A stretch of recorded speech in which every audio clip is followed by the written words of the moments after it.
Oh, okay. I really want to see Keith pronounce Kurt's last name. Pronouncing it usually isn't the problem. It's spelling it that people get tripped up on. So I'm gonna try first before he gets here. Is it Kensi or Kenchi? Neither. Okay, Sensi. stop it. Yeah. All S sounds. Cool. You could go Chenchi if you really wanted, but Well, if that were Mandarin, those would be X's. It would be Shenshi. Multicultural over here on Unpaid and Underrated during the pre-show Grease. yeah. Big Italian America over here. Someone say chicken parm. I feel stereotyped. Yeah, but now Keith has been summoned. Every week. I can't get it out. Shit, you not. Yeah, because that thing's a monster. Uh-huh. And like the bottom of it, it's like it's so losing its dexterity, if you will.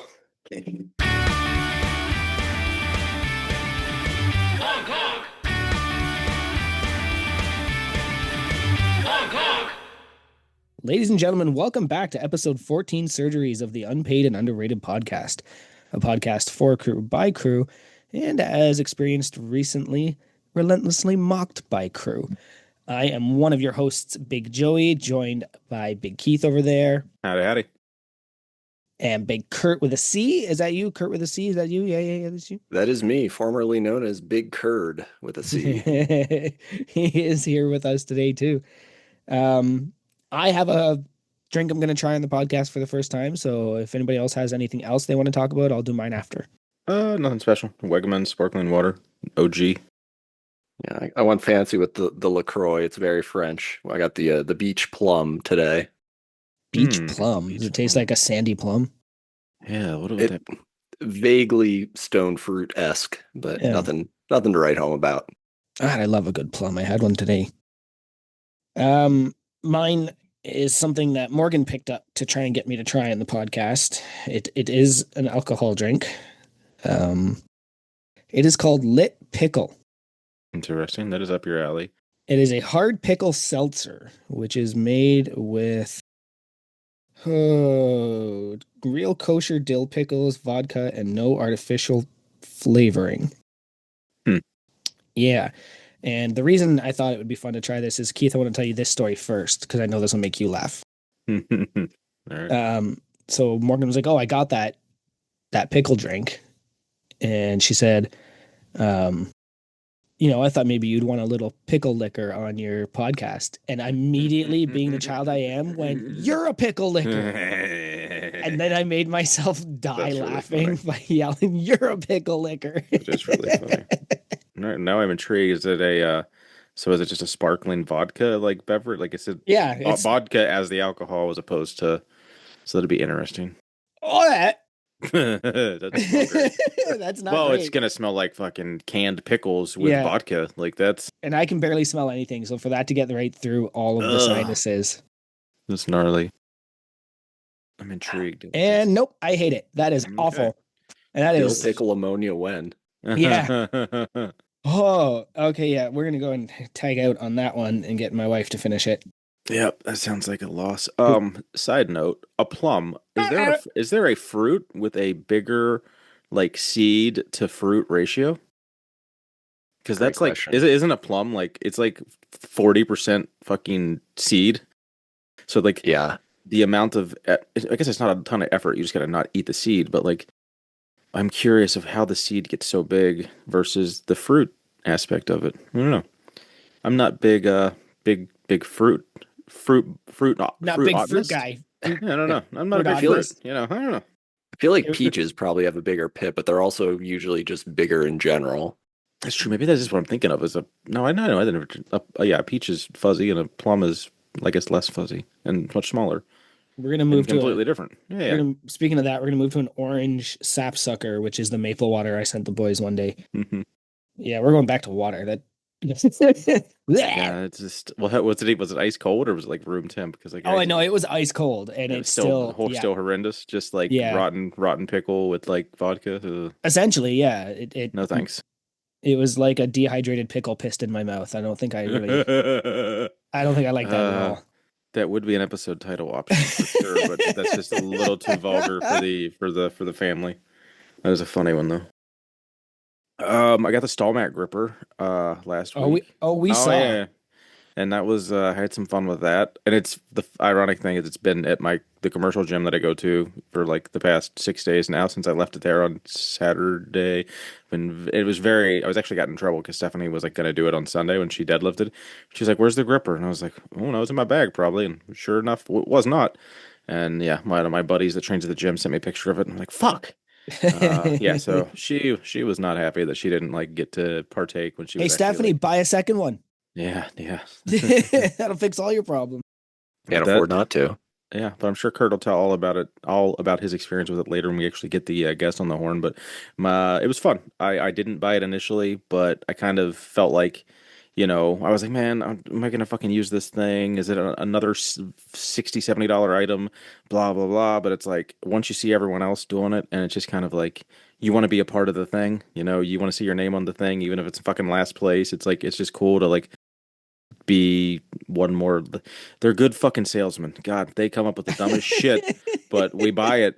And like, there's a core group of us that are gonna fucking spend damn near $100 on shit just to be more in the inner circle that we already are in. And it's a hell of a job they're doing with all those small little things they do. Speaking of wives and horse stall mats, we were at Costco on Tuesday. And Costco had horse stall mats. And first of all, they're only $30 Canadian here. Yeah, but that one you posted a picture of was only 4 foot, not 6 Yeah. foot. Yeah. So either way, but they're the exact same thing. Yeah. Like I literally could have bought one of those and cut it myself and made a horse stall gripper mat. Oh yeah. But it was just so funny because I was like, I oh, did look, that it's too. horse stall mats. And she walked up, she went to go pick it up. And if you know anything about Morgan, she'll like challenge herself so she doesn't feel weak. And she literally got half the corner up, dropped it, and said, and I quote, "No, that's heavy. I'm leaving." And then just walked away. That was hilarious. And I was like, now you get the jokes. Now you're on the inside. What are you guys wearing? Anything cool? OG deadlifter. I got the Massonomics lifting department in the new was this Island Reef or Yeah. Coral Reef, Summer Breeze, whatever it's called. Yep, one of those green adjacent or turquoise Green adjacent. I don't know. Yeah. Whatever color, whatever comfort color. I think they're actually coming out with a green. I think their drop next week is a green shirt of some sort, well, of that sort. But yeah, it's probably going to be called something completely different. yeah, greenish. Like Island Leprechaun. We don't use green around here. Oh no, they did reference what it was called. I just now it'll come to me. It was some kind of I don't remember. Yeah. I can't wait until next week. So, breaking news if anyone's listening, like hopefully when you listen to next week's episode, my God, like we're going to start recording 90 minutes earlier, ideally. Like that is the plan. I've got the schedule switched around for the next like 3 or 4 guests, and this should be the last 8:30 EST or EDT, whatever Joey E keeps asking me in Discord. Like I don't even know what the fuck that means. Is that like because I'm not into the daylight savings yet and standard versus daylight? Like I don't. Yeah, because there's Eastern Standard Time, and then I think he'd be calling you. I think he's referencing Eastern Daylight Savings Standard Time, which is like next month. But I ain't reading that essay. Yeah, no, EST is just if I started like giving people the time that the podcast starts in that like in not EST and like it just means estimated and I wouldn't know to show up. That's funny. Oh God, I wonder if some dumbass actually ever did because I always because like in our show notes it says like I usually tell people 8:25, but I think in one other thing it says 8:30, and it's just like maybe it's estimatedly 8:25 or 8:30. Like I don't know. I hope no one would be that fucking daft, but Don't put it over anybody, man. But the whole thing is, I think Joey mentioned you did talk about your new job last week, right? Yeah. Okay, so I don't want to steal the thunder on that, but like the cool thing is, I'm so excited to actually start recording during daytime and not like after my house has already gone to bed and I'm like just sitting here twiddling my thumbs for an hour half the time going like I could be doing something. And so I'm so excited. So ideally we can go like 7 to 9:30 the latest. Yeah. 9:45 I'm shutting it down. Which means we can actually like be in bed by 10:30 11 and actually fall asleep and before we both have to get up between 5 and 6 every day. Yep. That'll be fun. So ideally, let me know in like a month. do all of us have more energy during the episode? I'm curious because I noticed the sister podcast, like I don't know if it's the fake it till you make it kind of thing, or they just are that energetic, but like they bring some heat usually throughout the whole episode, and I'm like, I know I'm self-admitting I'm obviously pretty flat sometimes towards the end, but ideally if we're wrapping up at fucking 10 o'clock instead of fucking 11:30, 11, it'll be yeah. harder to be flat. Yep. Hopefully. So yeah, that was a long way to say awesome stuff is coming. All right, you got a bunch of stuff you added here. Well, I guess let's see. Oh yeah, I had is it flan or flan? What the hell did I eat at the Mexican place? I say Flan? flan. Flan. It was pretty good. I never had it. It was Was I it a got mom? it. It was a mom and pop Mexican place, I It, assume. it was legitimately. Everyone likes to make fun of that term, but it is what it was. So I for one will tell you I don't understand why they make fun of it. yeah, because they're mean. Everyone's mean to me. I have yet to get clued into that joke. Well, segue into a joke that I did not get at first, and I was like, the whole fridge cigarette Diet Coke thing, I didn't understand it. I didn't get where it got legs and how it morphed into it, and then I kind of like, I think I just thought it was because like I drink Diet Coke. I drink 3 to 5 Diet Cokes a week, give or take. Maybe 7 if I'm having a bad week, but I try not to have one every day. But I don't go more than every other day probably without consuming a nice crisp Diet Coke. And I got fucking 10 different people in my ear between family members and coworkers. It's so bad for you, the aspartame, this, that. And I'm just like, is it? So in my mind, I get that more than I get people saying Diet Coke's awesome. So I'm like, are we making fun of Diet Coke because it's got cancer causing things? Is that why we're calling it a cigarette? And then when Jake broke it down, it's like no, it's like the equivalent of like having that like euphoric cigarette kind of thing. And I was like, and then I had my Diet Coke today at lunch after having a shitty morning. And I was like, oh my God, this is a fridge cigarette. This is fucking Yeah. amazing because like I feel 15% better right now than I did before I had my fridge cigarette. So now I get it, but I also don't remember where it all started from. So whoever That's and if that's it's me and Ghost energy drinks. Yeah. Like it's no matter what's happening, I have my first sip and I'm just like, yes, I am instantly better. Jeez, anybody that tells me aspartame's bad. Well, we gave 1,000 milligrams to rats 10 minutes apart and a bunch of them died. Like, no, fuck, of course they did. You found the LD50 of something, you dummies. Aspartame is not bad for you. Don't let them talk to you about that. Anyway, speaking of hating the internet, I did a video this week, and maybe it's time to explain where that video actually comes from. So Barefoot had reposted a story of somebody doing Tanner and Tommy's sketch about asking for a spot and then turning the iPad around and asking for a tip. And they did it like scene by scene. Like it was the exact same skit. Okay. So I forwarded to Tanner and then I was like, I'm going to make a video about how much I hate that the internet does this, that they like something goes and then everybody just recreates it. And I made that video and then you fucks all just recreated the video in the same way. I don't think Nate even told you like that was. He didn't tell me he was doing it. And I No, want to say, but I mean, like Nate was in like Nate started a group chat with just me, Tanner, and Nate, and tried to get everyone on board with it. And then I think I sent it to that chat, and then Tanner didn't get a chance to do one. And then like by that point, like 6 crew had done one, so it was kind of like more of a crew thing. But and it was funny because in my caption, I was like, yeah, and I know you guys are going to do it to me.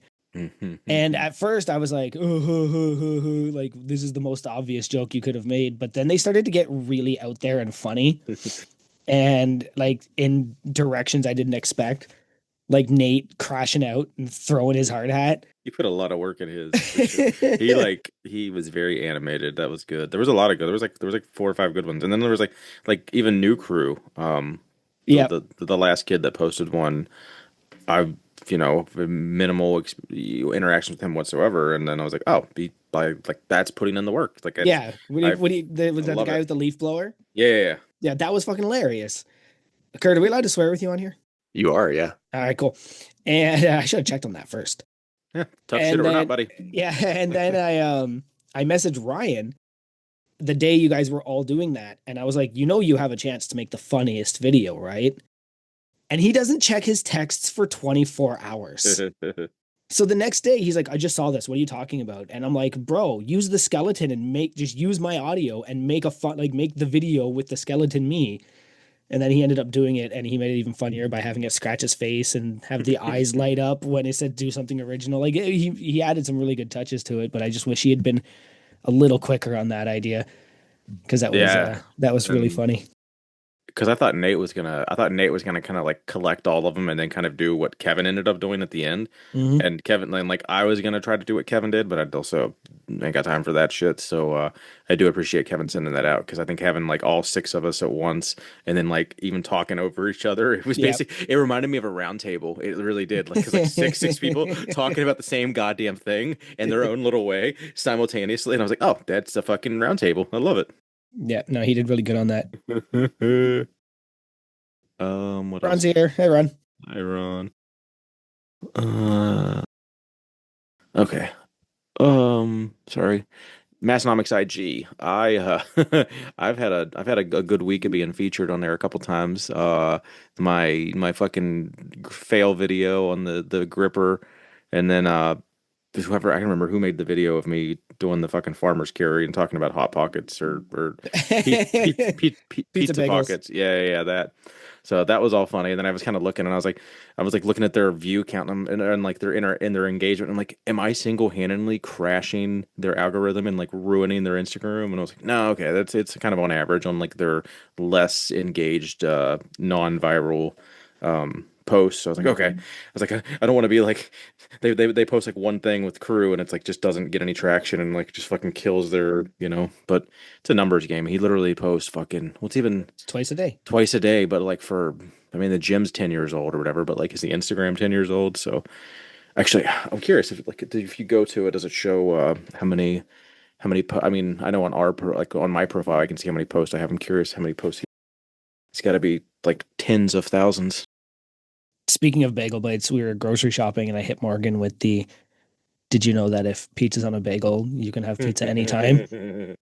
And me thinking I'm being funny, she immediately goes into a small rant about how her mom used to make them and she hated them. And I gotta tell you, I zoned right out. I was like, "Oh yeah, Never. you killed me." Like I was making a funny joke, and you have legitimate memories about these things. I never had them as a kid. Like we grew up like we didn't get shit that was like catered to kids and like that were bought off commercials. We got like what was cheap at the cheap store. Like Mhm. I don't remember having even like a bagel pizza equivalent, honestly. Like maybe like we had like the generic Hot Pockets was the closest thing I can think of. And then like the surplus, like the in bulk pizza things, but they weren't the bagel ones. Kurt says there are 6,633 That's a lot. I posts. was I was a little off, You know, but you could have just said that. You are on the podcast. I didn't want to interrupt anyone. oh Jesus. Please I interrupt. We'll go I off didn't forever. even I didn't even register that it was Kurt that said. I thought you were just reading I can't. I have a hard time keeping track of who's like just consuming in the background there. And I was like, I thought it was Ron or somebody that typed it out. And I was like, wait, yeah, Kurt. Like you're literally here. Like I know we haven't got the guest on the horn yet, but this is everyone talks now. But anybody get a chance to watch the YouTube video, the plate wall, the vintage Nah. weight plate wall? What'd you think of it, Kurt? I want to hear it. It was good. It's different now that I've actually been to the Massonomics gym. So it's like, oh, I've been standing there. When he's looking over to and mentioning that there were people doing grip stuff on the other side, it's like, oh, I know what that other side off camera looks like. So it kind of adds an extra layer to all the videos. I mean, I don't personally have a ton of interest in vintage weights. So, I mean, I did watch the whole thing through, and I can appreciate those who do collect that type of thing, but I don't really have the space or money to dabble in that sort of thing. But it's cool hearing about all the history behind some of those plates. And the history is the most important thing. Gasonic. Absolutely. Yep. Oh yeah. Yeah, I liked it. I enjoyed it. I'm not really big into anything else other than like my York stuff. So I was like, oh, there's York deep dish and there's York Mills and everything else. Just like, I'm good. I'm good. But he did. My favorite part about it was he printed off Efren's like iron guide. and like my plates are the ones featured as the York milled plates in that actual book. Like Efren got those pictures of me from me years ago, and I was like, well, that's pretty cool. And then I was like, and I DM'd Tanner. I was like, because he would mention like the York ones are like the least important ones in the book or whatever, on his wall. And I was like, oh, I wonder if he actually has them in that little catalog. And he's like, yeah, yeah. I was like, fuck yeah, that's awesome. And it's like a little piece of the No Wine Cellars in there. That's what he was saying. So I was like, it made me happy. I wish I had seen that when I was there. That would have made me happier. But that's still good stuff. And then what is what's your favorite prank clip there, Joey? What's that? Oh, I was just doom scrolling and I've realized that the funniest thing I've ever seen on Instagram now. You know when people wear inflatable costumes? Yeah, like the sumo wrestler or something to that extent. Yeah, yeah, but like some of them are full body and like you're fully encapsulated. Have you ever seen the videos where people walk up and fart in the air intake and then you have to watch the person flipping out trying to get out of the costume with the fart smell? That would be funny, but like you're not Oh gonna no, get it's out. You're not no, gonna you're get out not gonna. quicker than like it's gonna. At Yeah. this point, you're better off just like walking away and hoping that like the more airflow helps dissipate faster. Walking doesn't help in those things. I It's guess just not. officially my favorite thing because all of It them is. have the same moment of realization and then immediately just cut to them like thrashing around all over the place. Yeah, I realize that I'm gonna laugh like a moron every time I see one of those That is videos. funny. That reminds me of there's like the one sad Robin, well, one of the many sad Robin Williams movies where like they all, I think it was Jack, and they're all farting in a coffee can, and then like the last person has to open it up or something, and then it just like knocks them out cold. I don't remember that. I think it was like not a happy go lucky movie. I'm pretty sure he like, I don't know, he had to say, yeah, I don't know. Tommy probably hasn't seen it though, but I don't know if it was a traumatizing child movie with like child death, I believe, or some sort. I don't really recall. But, Oh, we have this game we like to play. yeah. And I might be completely wrong. I'm sure someone will tell me that like that's not what the movie's about. You don't. Yeah, and I bet you rated it too. I'll stay tuned. I'll look it up when I get some downtime later. Should we get to this week's episode? Yeah, Kurt, what'd you think of it, buddy? Did you get a chance to consume Tanner and Tommy's episode? I did. This the Q&A episode we're talking about here. Do you tell me, man? I think that's the one, the latest one. Or I didn't. Yep, it I is. caught part of the pre-show for the one they just recorded, but the one that actually Yeah. is released, I Is it? did see the whole Yeah. thing. Isn't it Um, hard keeping track of? Was that last yeah. week or was that pre-show? I don't know.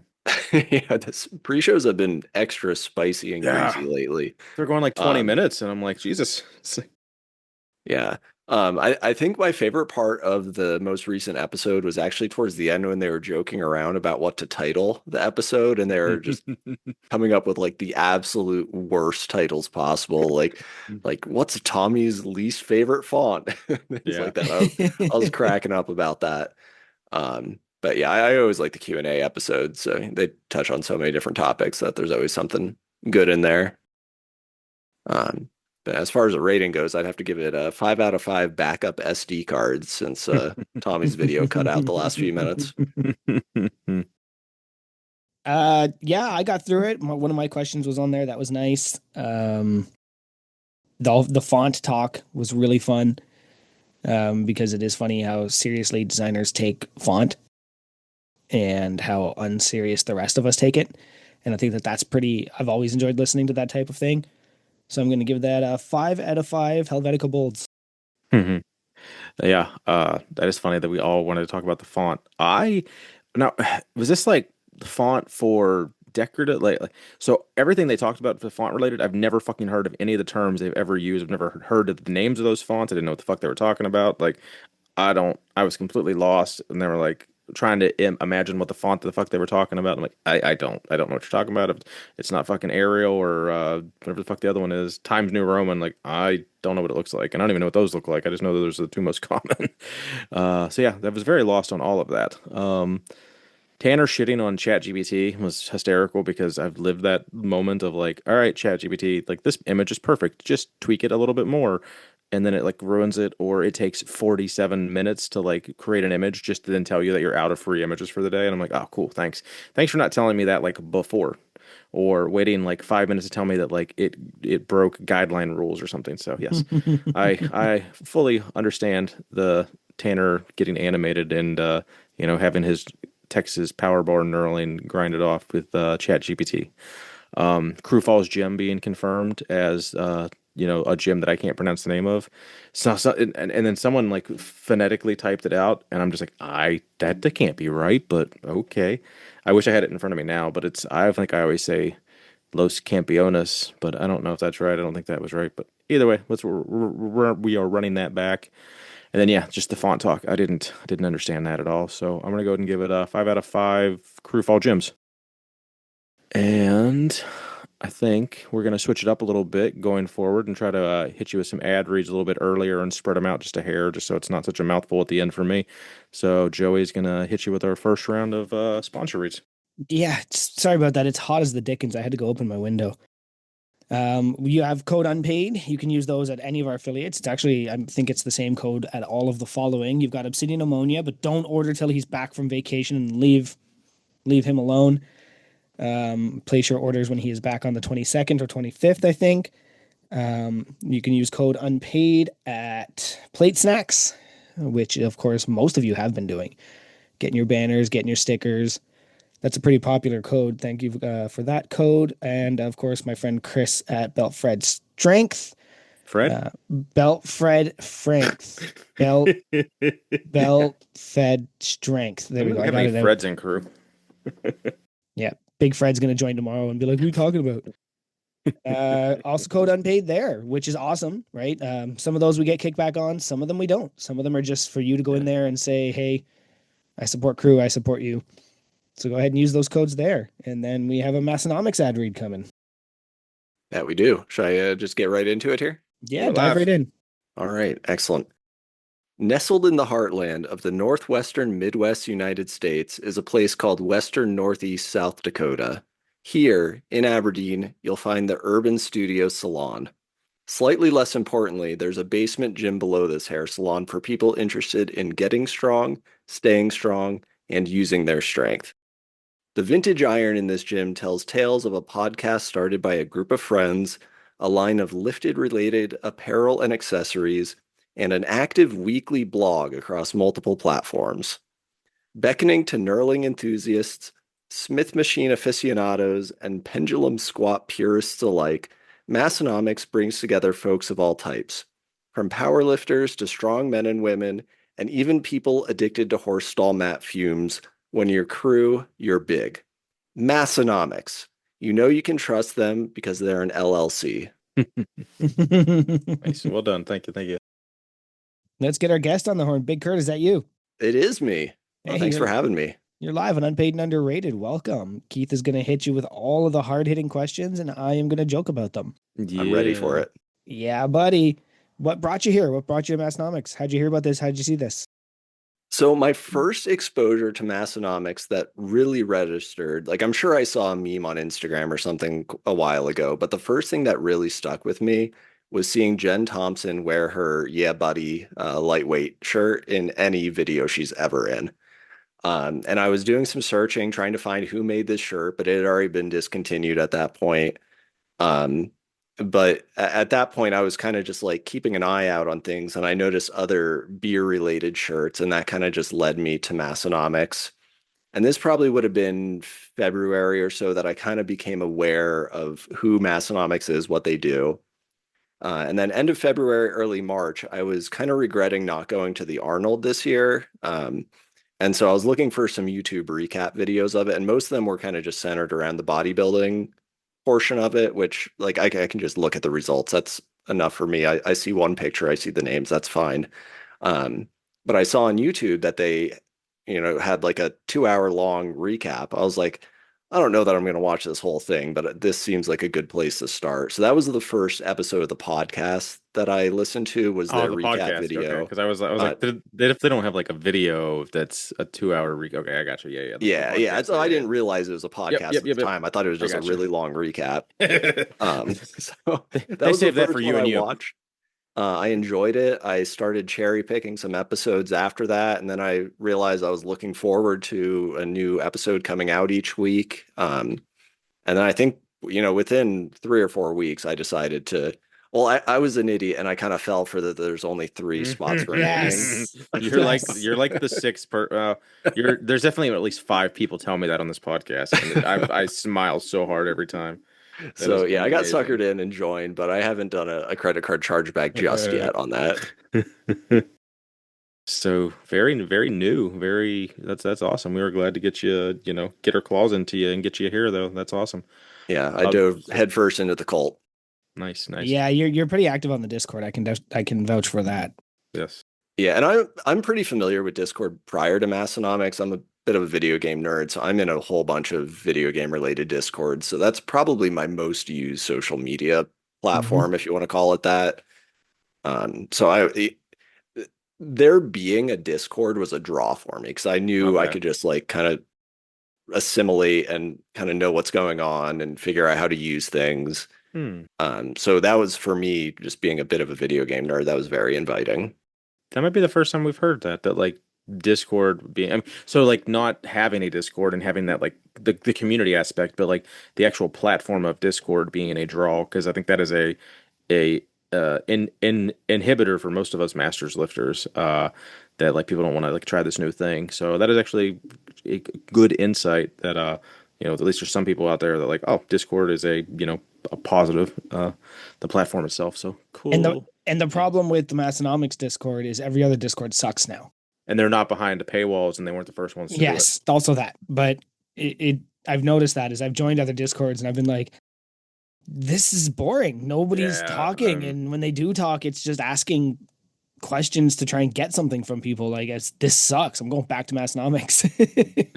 so yeah, some of Yeah. the Discords I'm in, I'm just like, I don't want to be here anymore. But like, you're Yeah. all my friends, and it'd be like noticeable if you leave. I was like, I guess I'm here.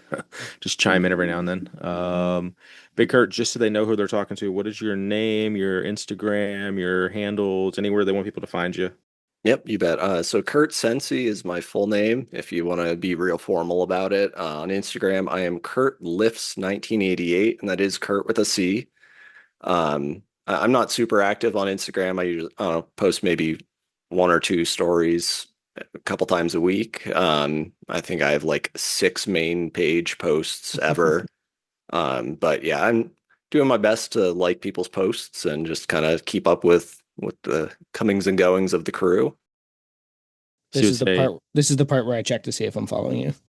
I don't know. Yeah, I think I am. Let's go. Yeah, buddy. I'm getting so better at that.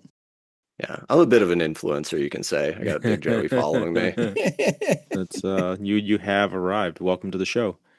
Um, Big Curt, where do you live and where are you from? So right now I am in Denver, Colorado. It's kind of like the suburban outer ring of the city. Originally, I'm from Eastern Pennsylvania near Allentown, about an hour or so north of Philadelphia. Lived there most of my life, ended up going to college out towards Harrisburg, and then lived out that way for a bit. I briefly lived in Minneapolis for a while for work, moved back to Pennsylvania, and then my wife and I came out this way in the summer of 2019. She had a job opportunity out this way. Nice. Well-traveled man. So the one piece of Massonomic merch that you're very new, so but you are active enough. I think you've been to places, you've seen some stuff as far as Mhm. like coming to Crew Falls or to live for Live Easy and whatnot. So what's that one thing that you saw in the last 6 months or so that you were like, damn, I wish that was available? Yeah, I mean, I'm pretty sad that it sounds like I did miss out on the Arnold bathroom stickers, so I'm pretty torn up about that one. Oh, I'm sure somebody's got some to send you. No, I think I have like three or four of them I think everyone has without like three or trying. four of them. I think I've sent three or four to multiple people. Yeah, honestly, I don't have like a white whale item at this point. One thing that had been on my radar has been acquired. I won't go into too much more detail there. I would say living in Colorado, the sun can be pretty intense, so I tend to be drawn towards lighter color stuff. And if they had like, some tank tops or something next year, I'd probably scoop some up, especially if they're on the lighter side of the color spectrum. Um, but yeah, I'm pretty happy with what I've been able to get so far. I just got a Massonomics gym shirt in the last drop. That would have been what I said. Hmm. I felt like I would have felt like a bit of a fraud buying one of those before I had been to the gym. Um, I guess now I need to get good at bench press so I can buy a bench heavy shirt. So that's the next goal, I guess. Nice. Now, you can't elaborate any more on that one piece that you just acquired? Is that going to be a surprise? Like, is it going to have a big unveiling, or did you get it from nefarious, ways of procuring it? Because now I'm confused and Well, intrigued. it's the first piece of Massonomics merch that caught my eye when Jen Thompson was wearing it, and I'll just go with there was a nefarious way of buying it in a secluded back channel. Oh, buddy. Okay. May or may not Well, have been in person. interesting. Well, stay tuned. We'll get Kurt on next year, and maybe he'll tell us a story then. He's playing his cards a little close to his chest so far. No, I just don't want to get anyone in any legal trouble here. Okay. Legal trouble. Jesus. Now I'm really intrigued. We'll have to take this offline, Kurt. Yeah, I got you. The Hall of Fame status. Did you actually request a card yet? Since you would have I been well did. after the cards. Okay, so where are you at on the card? Yeah, this episode here will mark number 6 for me. Wouldn't you Um, have already been? You could have counted I that. wasn't sure if the Nah, you know yeah, the it group counts. That episode counted counts. or not. So then I'm I already at 6, I I guess. as one of the post the podcast and very not really affiliated with Massonomics' Hall of Fame rating whatsoever. I still feel that I would say that being because you were on it for like if you were on for 2 minutes, like maybe a gray area, but you were literally on for like an hour and a half, 2 hours. Like I think that counts. So and Well, I'm definitively at 6 now. yeah, there you go, there you Um, go. and then What's Crew up? Falls will be 7 for me. And Okay, there's actually quite a few. I'm planning to go to Arnold next year as nice. well. And then I'll be competing at the Lift Hard, Live Easy. And then by that point, I'll hit a year. I probably will have finished the back catalog. So I potentially will be at 12 or so by next summer. Nice. Yeah, I mean, for not, so yeah, for anyone listening that wasn't sure, Curtis, do you ever go back? I have other friends named Kurt that do like to be called Curtis. So if I ever Yeah, slip up and it's call you just Kurt, Curt. It's I usually understand. Kurt's with a C or Curtis, but I'm a weirdo and it's just Curt with a I C. got you. Interesting. Good to know. So Big Curt here, came out and you essentially just volunteered for both powerlifting and strongman and just came out for the homies. That was pretty cool. But next year you definitely want to get signed up for something you're saying? I think so. Yeah, I mean, I recently had some surgery and I do need to just kind of see how that heals Mhm. up and what I'm able to do. I think worst case scenario though, I'll be able to do pull only. Um, Oh, but that'll work. I did. This was something I think I was gonna talk to. There's a lot of moving pieces, I think, for next year and stuff too that, we're not at liberty to say anything about, but like a thought is you could always it would be cool to theoretically have like a very small, somewhat sanctioned or at least somewhat organized grip competition as like just a time filler of some sort. Like I'm sure there's somewhere between the weekend there's got to be a time to have like an hour to just be like, oh, let's everybody watch this for now. Like that'd be something you could either participate in or I mean potentially you have to run because I don't think anyone else is taking up the mantle, but that would be kind of cool to see. So I haven't heard back, but I did suggest that to Tanner as well, and oh I nice. offered to run it. So Oh, dope. That would be cool. That would be leaking really cool. some DMs here, but if there is demand for that, let Tanner know. Let Tommy know. Yeah. Um, it Well, I've coming out to Crew Falls, you can definitely bend their ears a little bit more too in yeah, person. yeah, and I'll do that. I mean, there's already a informal grip event there, so Yeah, it sounds like people enjoy that. absolutely. But yeah, it does sound like there could be some changes coming, both that they've mentioned on the podcast, as well as some. I might have a little bit of dirt on some of the Nice. changes that are Oh yeah, coming. Oh, okay. we all Oh, know, here we but go. Yeah. Wait, Joey and I are privy yeah. to stuff, but, Okay. but we will not be in I guess opening any more cat bags. What the fuck? See, this is the We'll keep whole. the cats This is inside the bags. yeah. Yeah, This is the yeah. whole. See, it's only 9:15, and I'm already fucking falling asleep over here because I can't verbalize shit apparently. So we got the Hall of Fame status. He does not, Tanner. He does not know his supporting membership number. So do your thing, and we do appreciate Tanner every week. When sometime or not usually Tuesday or Wednesday, he throws in the updated supporting membership number. So if I had to guess on Kurt's, it's got to be 500 something, It's going right? to be a big one. It Yeah. probably will be the highest number that you've had on, if I had to guess. I don't know. We had that fucking Who's the kid we had on that had literally just joined? Chris Maxwell. He was Oh, okay. like he was. I mean, he joined like so fine when his episode was, and like 2 weeks before that, he was new to crew, I think. So maybe maybe he edges you out, but yeah, there's Probably not. I'm up there though. yeah. We'll know soon. Yeah. Good deal.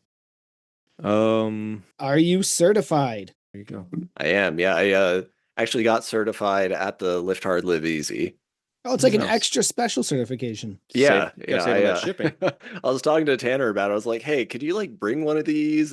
And we figured out it was just going to be easiest if I did it as an online order and then picked the in-person pickup as the shipping option. And so yeah, I picked up my second ever online order.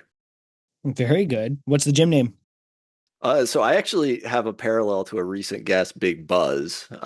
So I will get to the gym name, but I'm going to ramble for a moment here. Please do.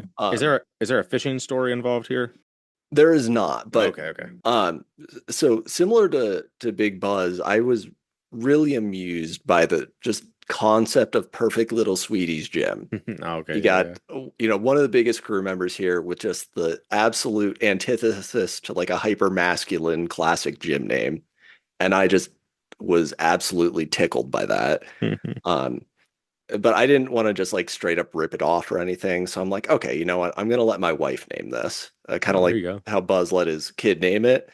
Um, and she came up with the Denver Strength Bunker, which is like kind of That's not raw bad. macho. A little bit of a miss, but then Buzz also ended up with like the Bullet Gym or Bullet Barbell Yeah. It Club or was Bullet. something. Yeah, So Bullet we something. both kind of like had the same idea to let someone else name it to steer away from like a super aggressive name, and then we just ended up with aggressive names. That's funny. That is really cool. I like that logic though. That's good. That's good. Love it. So how has your consumption of UNU been in general, and then roll that into explaining, getting people to fill out your questionnaire? Yeah, so I started watching you and you leading up to the Lift Hard Live Easy. I kind of just wanted to know a little bit about some more crew members.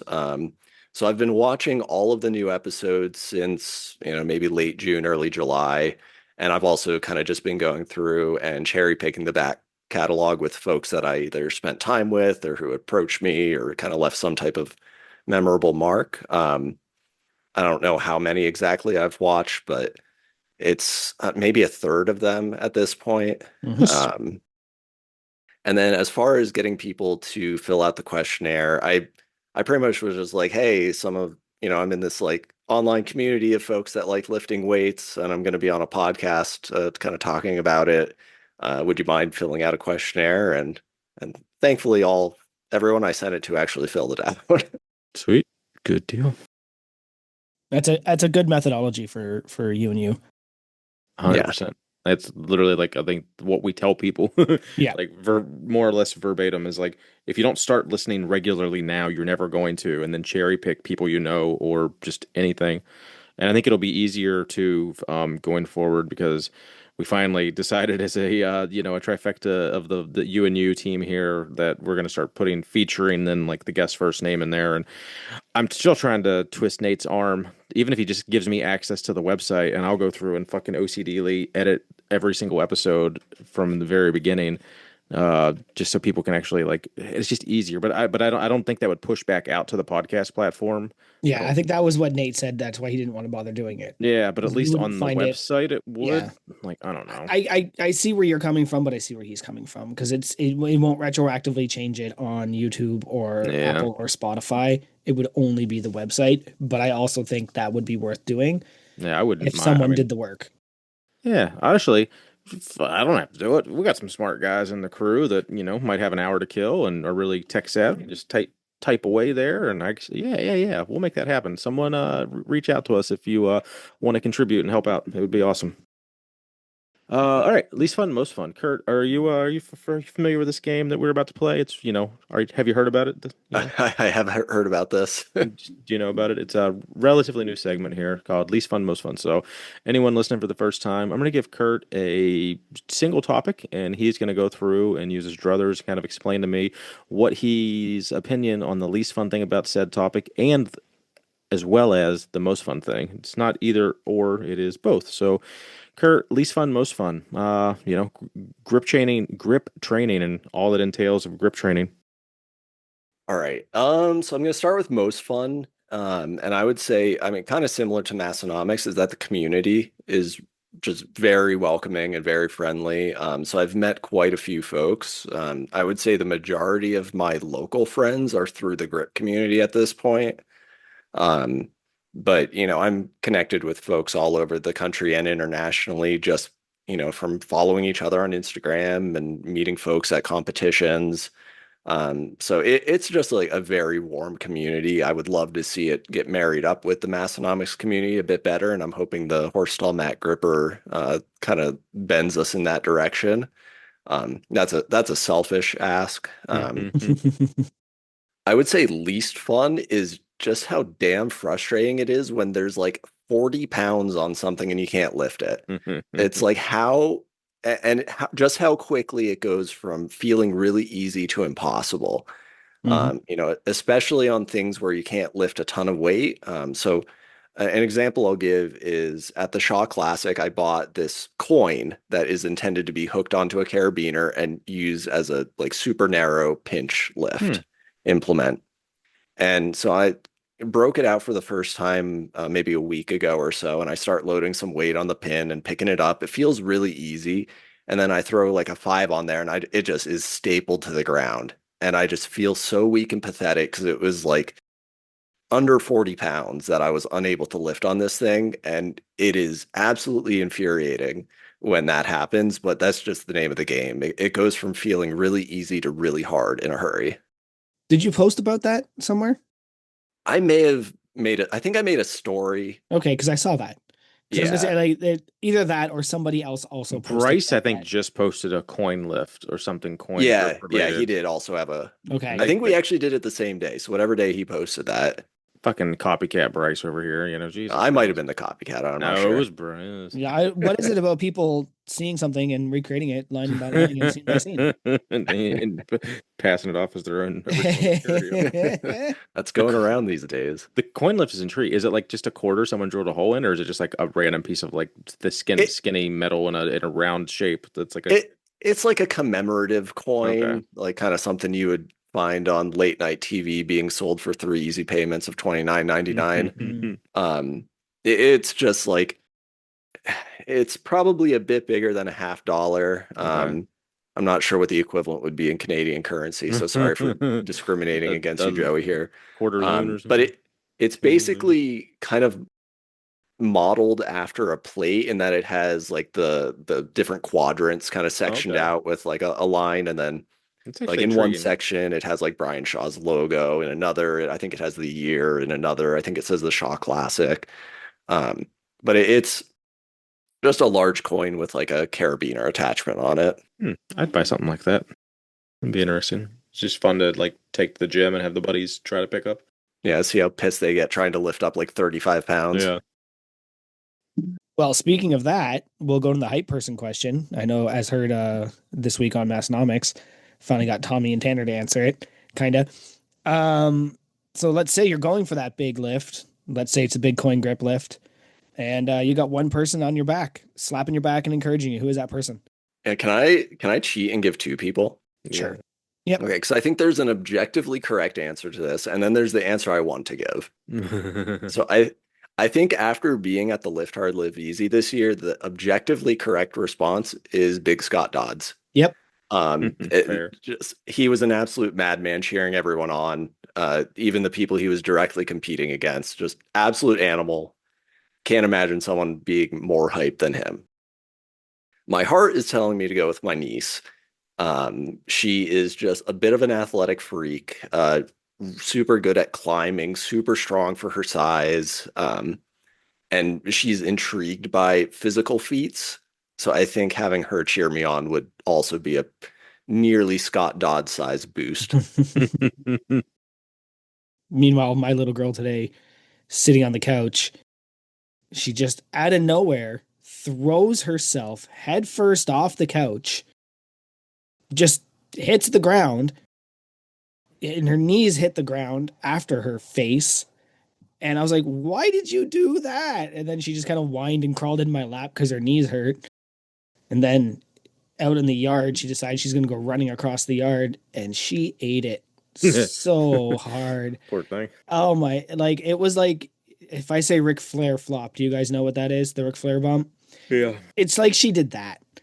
And I laughed. I laughed so hard I had to hide my face, which also made her laugh despite her clearly being hurt. But I guess she saw how hard I was laughing. Yeah, kids falling down is hilarious.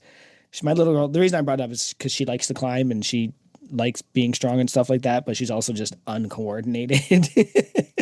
Well, yeah, see her broken arm from last year. Yeah, doing pretty much what she did today. Just looks at me and goes, "Pew," off the couch. Like, what were you doing? Where were you going? Like, Anyway, gravity didn't catch me.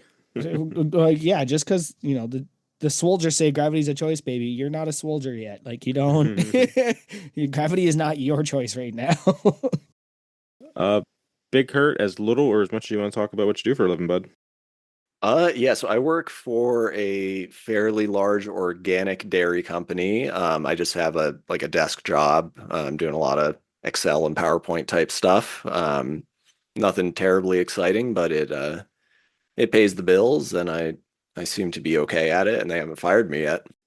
Even after, because I think when we did our recap, it was like literally 2 days after I think we had got back from Lift Hard Live Easy, and I know you were kind of nervous about which what Daisy. brand? Yeah, Daisy Yeah. blew up the Massonomics, and you were featured gagging on a bunch of cottage cheese and stuff. Did anyone at your office ever see that and comment on it or anything? I have showed it to a few coworkers. Okay. Yeah. So part of my job is I work with our customers, which would be, companies like Target or distributors. I don't sell directly to the people that drink the milk or anything. And I was on a call with them, and they were complaining about all of the cottage cheese shortages. And I was like, I may have contributed to that recently. That's And, actually and really so he funny. ended up pulling up the video off of Daisy's Instagram, and it's like, wait, that's you? And he's like, how big of a tub was that? So everyone's gotten a good laugh out That's of funny. it. If my company made cottage cheese and I was like kind of promoting a competitor, that may have been a Oh, little okay, so you guys, sticky. don't actually, Um, you guys are more okay. yeah, I, I mean, I was kind of just like hamming it up that I was nervous okay, about it. okay. But yeah, It's still funny though. It is still a small world. yeah. So if my company ever comes out with a cottage cheese, though, I will personally sponsor the next cottage cheese eating contest with our brand. I'm curious what we'll do next year because like I don't think we're gonna run back a cottage cheese thing like but some kind of like additive like that's always fun like just that one little extra. I'm not saying it was if anyone had actually puked it would have been the worst fucking thing ever. Like Garrett almost puking on everyone was gonna ruin the night, but that didn't happen thankfully. So like what other little It'll can we be do arm next year? wrestling. Yeah, fuck that. Was it year one? I kept on talking. I was blowing so much smoke up their ass about well, I guess my own ass of tug of war, knowing that I didn't want to do tug of war, but it just kind of kept busting their balls about how we'd beat them at tug of war, and thankfully no one broke a rope out because that would have been very painful to get. Oh yeah, we would have got humbled.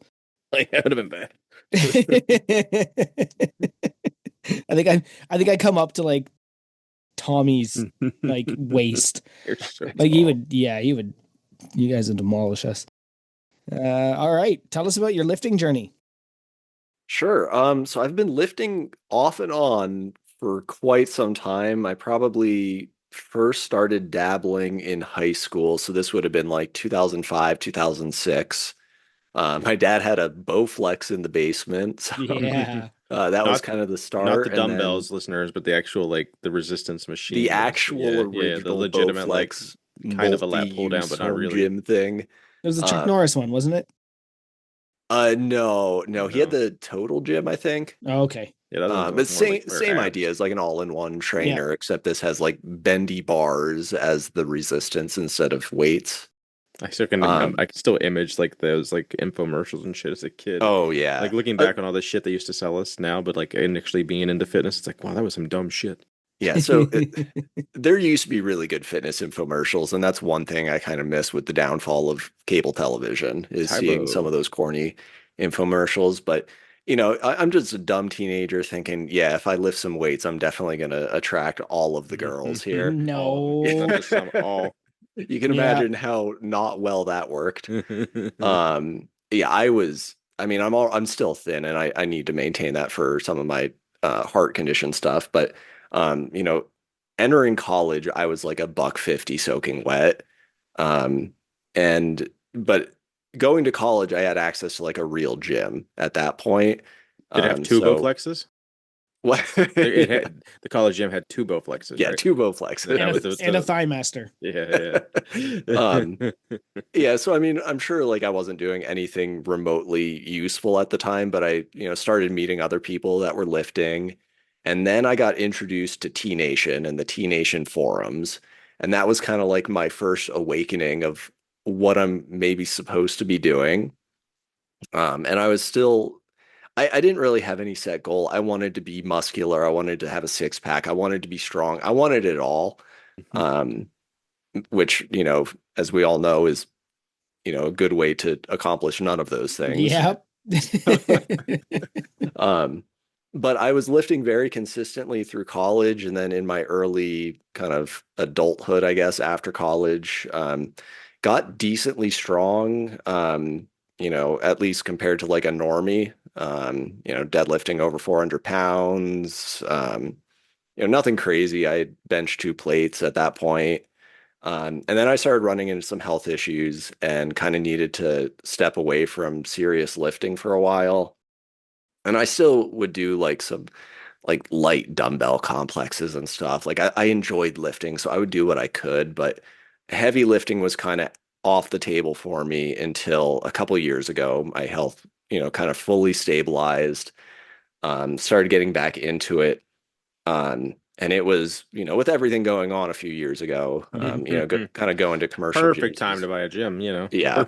Perfect time to start one. So, and we had no idea, like it seems so silly now, but at the time, the thought of centering a home gym around a rack and a barbell never even crossed our mind. So we went to like the local fitness supply store and we got like an all-in-one home gym, basically like a good Bowflex. Okay. That probably wasn't cheap. It was probably It was not cheap. It was American made though. Oh, it was probably a couple grand. But yeah, so we had that, an adjustable bench and some dumbbells, and that was kind of our setup for a few years. And at that point, I was maxing out the weight stack on a lot of things, and I was like, do I need to like join a gym? What do I do? And it kind of just dawned on me, like, what if I just, and we had a treadmill as well. Mhm. And then it kind of just dawned on me, it's like, what if we just moved the treadmill into another room and put a rack there? And that would have been, it was around Black Friday last year when we bought a lot of our current home gym stuff. And so, yeah, got a wall mounted rack, a barbell, some weights, and been going after it ever since, up until the last 3 weeks when I had surgery. Did you want? Oh, go ahead. What was the surgery, if you want to talk about it? Sure. Yeah, I've mentioned it a few times and probably being a bit of a tease here. So I've mentioned I was born with a heart condition, tetralogy of Fallot. So like I'm one of the few people who has heard the word tetralogy before. Massonomics name dropped it. I learned what that was last month. So I was born with that, had it, mostly repaired as an infant. And then as I got into adulthood and kind of became fully grown, things got a little more complicated. I had an open heart surgery in 2010 to replace my pulmonary valve. And after that, I was experiencing a lot of rhythm irregularities. It's called sick sinus syndrome for any of the medical nerds out there in the community. I know there's a few of them. And so from that, they needed to put a pacemaker in. And pacemakers just require some upkeep. The battery usually lasts about 7 years. Um, and so this go around, I needed a new pacemaker. I also needed to replace the wires that go from the pacemaker to the heart. And then I also had another device called an SICD, which is a subcutaneous Oh God, I don't know actually know what ICD stands for. It's a defibrillator. It would shock me back to life if something went wrong. But my health has improved to the point that I got that removed. Okay. So I got that removed, got my whole pacemaker system replaced. It was a fairly long surgery, but pretty straightforward.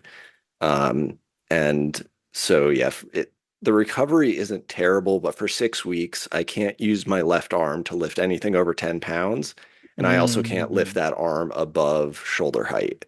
And that's just so that the lead can like fully get embedded in the heart and not tear out and cause me to have a very bad time. So it sounds very scary, but it's somewhat routine. Hmm. And yeah, so I got 3 more weeks of restrictions before I can start kind of easing my way back into some more serious lifting. Nice. But so it does sound like at least this, like from everything you just said, this was maintenance, this was upkeep. This wasn't you're having new issues and this is an exploratory thing. This is all like good things. This is, Yeah, something. So like every 7 to 10 years or whatever, you're gonna have something like this just to replace a pacemaker, then it sounds like. yeah, yeah. And I That's have good. had, I've been averaging more than that. I've had some bad luck. I had one pacemaker get recalled for an Oh, issue. Jesus. I had one of my leads got cracked and wasn't working well. So I've had a number of pacemaker replacements above the standard one every 7 to 10 years. So I'm fingers crossed this is the one that actually lasts the Can full I time. can I ask a follow-up that might be like Yeah, go so for it. okay, so it's more like so if you're getting your chest cut open multiple times, do they end up cutting like do they have to stay a little bit off of where the previous one was, or are they just cutting right through the original scar tissue, like time repetitively cutting in, so you just end up with like a big lump of scar tissue? How does that work when you have the same wound literally opened and retracted and shit? Yeah, they do basically cut through the old Oh scar wow. each time. So it can it's a there's definitely a little bit of a buildup of scar Mhm. tissue just from having so many surgeries in the same place, but it only really affects me if I am wearing a seatbelt for a long time, like I could driving see from that. Colorado to Aberdeen, South Dakota, for example. Hmm. Um, but most It's like, yeah, for when that comes up, Well, yeah, but like it does. I bet there's a workaround, like to some, like you could get like an ergonomical thing that like has just a little bit of a bump right across your chest, like it's bigger on like your shoulders or something, or like the side of your breast, so it kind of like humps Yeah, over. and they do make seatbelt pads specifically for pacemakers. I Oh, well, there you usually go. don't need it though. I probably will buy one before Yeah, next summer. it sounds like you're gonna be coming Um, to Aberdeen every now and then, so it might be a thing yeah, unless because you're flying in. for most people, the pacemaker is placed between the skin and the pec muscle. For me, for whatever reason, the first one I had put in was put under the pec muscle and over the ribs, Oh, which it leads to a little bit longer of a recovery for the first one, but it's a bit more comfortable for day-to-day life afterwards. Okay, So I'm kind of fortunate that I went through that now and have it in me a little deeper down. Just episode because title. like a short trip in the car doesn't require, a special seatbelt pad and all that mumbo jumbo. So do you not bench press for fear of a bar hitting your chest and pacemaker and leads and all that? I do bench. There was a long period of time where I didn't do any barbell benching. Yeah, I would just do like pin presses and just stay like an inch off my chest or something. Yeah, I mean at the bottom of the range of motion, like it should theoretically not be anywhere close to the Yeah, pacemaker. yeah, The that's true. actual issue was with the defibrillator that I recently had removed. Because there's the device itself, which kind of lived under my left arm, kind of on top of the ribs. But there's also a lead that goes along the bottom of the rib cage and then up the sternum, so that if I needed it, like a shock would go between the device and the end of the wire, which the heart would be in that path. Um, and there was a spot on the bottom of my sternum where the lead is in two pieces and it connects right there, and that's kind of right where the bar would land for Yeah, that'd Mm, be bench press. scary. yeah. So I would have to be very cautious not to just let the bar slam. Yeah, Not for like fear of any medical issue, it just would I would like hurt like the son of a bitch. I would bench with a squat pad or something just to like give that little bit of buffer or something. Yeah. But yeah, it sounds like. But yeah, I don't want to keep dwelling in that. I don't want to have to, if this is something you don't want to talk about. But that was just Oh no, intriguing. it's fine. I It was mean, very I don't mind intriguing. talking about it. But I'm very happy to hear that, like, because we had tried to get you scheduled a couple months ago, and then we had to kind of push it back a little bit just because you weren't sure about your recovery. So I'm glad that it was just maintenance, and that it sounds like they're literally taking stuff out that you don't need anymore as far as medical devices, which is awesome to hear. Yeah.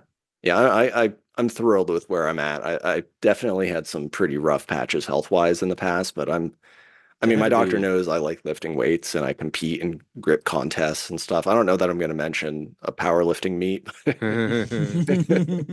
That'll be my little secret, but I mean, they know I lift heavy for a heart patient. That had to be, especially like I'm sure there was a period of time there where you were off your parents' insurance and you might not have had like a good job yet, and like insurance and medical and all that. Like you had to have. I would have been very worried about that as like a early 20-year-old. Like, how do I pay for this?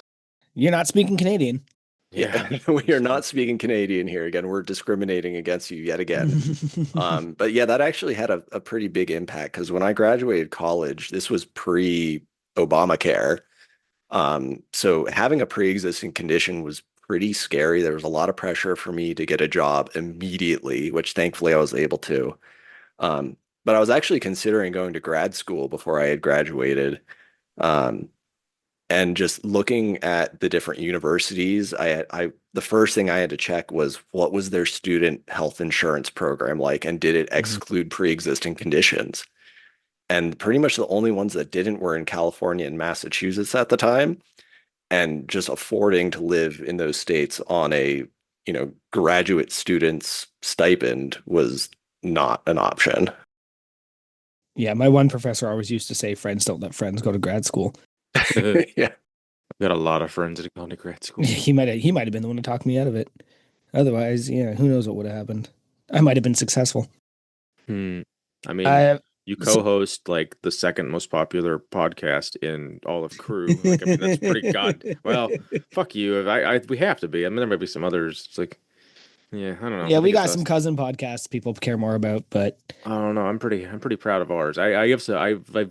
Because I think I say it every now and then. I was like, we really don't know people listen that often. Like sometimes we get like one comment or something on Instagram, and then there's other times we'll have like 10 people talking in Discord. So every now and then I get like a DM of someone just actually sharing their appreciation, yeah, sharing like those are so meaningful, and they're always make me a little sappy.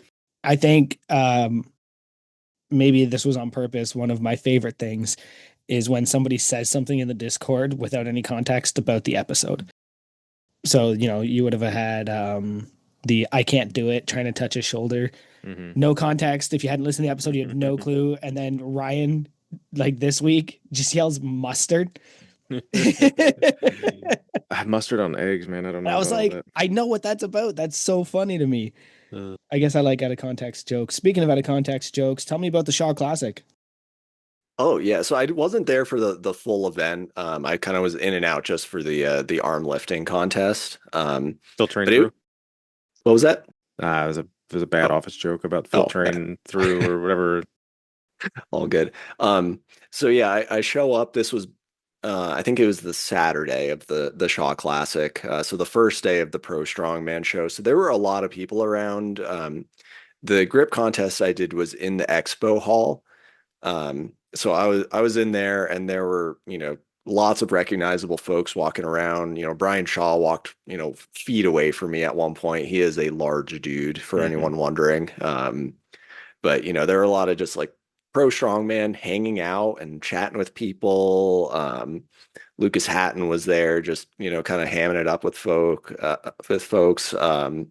I can never say his name right. Martin Lises Yeah, that's how I'd say was it. hanging around for a while, just watching the grip contest. Mitch Hooper was there. Um, so it was really cool just to kind of like see these people that I have, followed and respect their strength. Kind of just hanging out and being very relaxed and just, not like it it was nice to see that there wasn't like animosity between competitors. They were all just Hmm. there having a good time. So I really like seeing that. I didn't spend a ton of time in the expo hall while it was actually going on because I was kind of doing the contest. But the contest itself was great. It was only my second event that I had done. And I was really proud with how I did. There were three events. The first one was a 2-inch Raptor handle, which is kind of like a Rolling Thunder. Hmm. It's just like a spinny, and this one is completely smooth. It's made out of plastic, so it's pretty slippery. Um, Got a massive PR on that. Nice. Kind of got a shout out from the event host Ricardo Magni. Each time I was like, because it's kind of done in like a knockout format with like they keep Hmm. adding weight to the bar and like people just drop each round. So like I'd get up there and be like, and here's Curt. He's the last remaining from his weight class, That's awesome. which didn't even end up being true, but it was cool to hear that. Um, Now, did you so own the same one? Because you had mentioned hitting PRs. So, like, being a yeah, grip implants are so different brand to brand and stuff. So, I'm curious if you have a spreadsheet where you track, like, I can lift the Rolling Thunder at this much, and I can rip the one that you just mentioned that's Rolling Thunder adjacent, but not Rolling Thunder, but I know I can lift that much. I I don't track them super closely, but leading into an event, I do. Hmm. I program it kind of like I would a squat or a deadlift. I track my weights. I try and add a little bit. I have higher volume days. I have days where I'm going for a max single, or doing a bunch of singles near my max or something. Nice. So I do track the weights closely on implements for an upcoming contest. But generally speaking, I try and stay pretty relaxed about the Hmm. training. There are so many different implements and your grip recovers so fast that I train it at least 3 times a week, pretty much Nice. every single week. And I'll just pick one or two implements that sounds fun that day, like maybe something that's round and rolling, and maybe something that requires a pinch grip. And then I'll just kind of mess around with those for a while. And then I'll do some more general stuff like wrist curls, like heavy behind the back barbell or axle wrist curls, I think is like one of the just best overall grip builders because it requires like your fingers to bend and your wrist to bend. It's like a kind of one-stop shop for grip strength. I Uh, started doing the Feels- kettlebell rolls, yeah. those because they're just easy to do and I have them, Mhm. right? So I have started because I actually sometimes get self-conscious about my forearms. So I was like, I gotta start building these forearms. I started Yeah. doing those. Yeah. Forearms and calves are the muscles that are shown the most. So Yeah. got to give them a little bit of love from time to time. But I just like to have fun with it. And it's really nice having a heart condition. Like I don't ever have to be worried about pushing myself on the weights with grip implements because it's always going to be my hands and forearms that give out Yeah. before a major That's muscle. that's smart. So it's not like I'm spiking my blood pressure super high to train. So I can be as competitive as I want with zero health ramifications. So it's really been a good outlet for me. Um, So how's your 10 rep double overhand Texas power bar deadlift? yeah, so I actually tested that in Aberdeen. Oh, geez. I did a 1 rep max double overhand. I hit 375. That Oh, was nice. probably near my limit for double overhand. I did a 10 rep at 275. I had more in the tank on that one. I undershot on that one. Um, but yeah, I'll need to work back up to that now that my left hand is going to be a little useless for a few months while I build that back up. But even with the 10 pound restriction, you can literally, did you just have like an 8 pound dumbbell or like are you pushing it right to that 10 pound limit? I do have a 10-pound dumbbell. I'm doing curls, I'm doing tricep kickbacks, I'm doing lateral Yeah. raises. I'm doing what I can, but Are it's you painful. are you doing what you can to like you are you doing your normal workout on your right side and then your left side is just behind, or are you trying to just do everything with the lighter dumbbells so you don't like get any imbalances or whatever any more than they would be? Yeah, also all of my training is very weird right now because all barbell movements are out. Like even a squat, you do have some weight in your left arm, so I Hmm. can't risk doing that. So I'm doing my split right now is right legs grip and just repeat. So on my right day, I do as much as I can with my right arm. I have a Okay, cable stack, so gotcha. I can kind of rig stuff up where I'm not super off balance. I'm still doing like rows and pushes as best as I can, but honestly, just like trying not to let my body rotate when only doing one arm at a time is kind of the limiting factor more so than anything else. So I can tell I'm losing strength. Even just like the shirt I'm wearing now, I kind of feel like I'm drowning in it versus a few weeks ago. But I'm doing what I can to maintain and to work my right side as best as I can. All the science-based folks say that like if you can't lift with your left arm, in my case, like continuing to lift with your right does help maintain strength. Okay. So we'll see. I can tell I'm losing a lot of strength though, at least in my upper body. I joined the local rec center so I can use like the leg press and stuff. Oh, that's smart. Mhm. Yeah. Just kind of doing what I can, but it's only 6 weeks. Like it's not the end of the Nah, world. you'll be fine. Yeah, you'll get right back, and Yeah. you'll kick yourself for even questioning yourself. I have a question. Mhm. Are tricep kickbacks the Bulgarian split leg squat of the upper body? I can't imagine what else would be the Bulgarian split squat of the upper body. Although tricep kickbacks don't make me want to cry and vomit. Oh, So I maybe hate not. those things. I know. Yeah, I do a lot of standing skull crushers, and I think I'm doing them wrong because the weight that I can do is significantly larger than what I have been doing, and I'm not getting any fatigue out of them. So I think I'm doing them wrong, to be honest. There is one thing we're going to talk about, but I haven't decided when to talk about it. So let's talk now. I'm going to tell you a story one time. So I know that Okay. you have been sober for a while, so I'm Mhm. sorry, but this story is about a time when I was not. Yeah, go for it. Me and my buddy Luke at the time, I was living in an apartment in downtown. We decided that we were going to go to the local pub across the street where we spent a lot of our time, and we were going to drink Long Island iced teas. And that was stupid. So we got back to my place, a little after last call, and decided we were going to play Mario 2.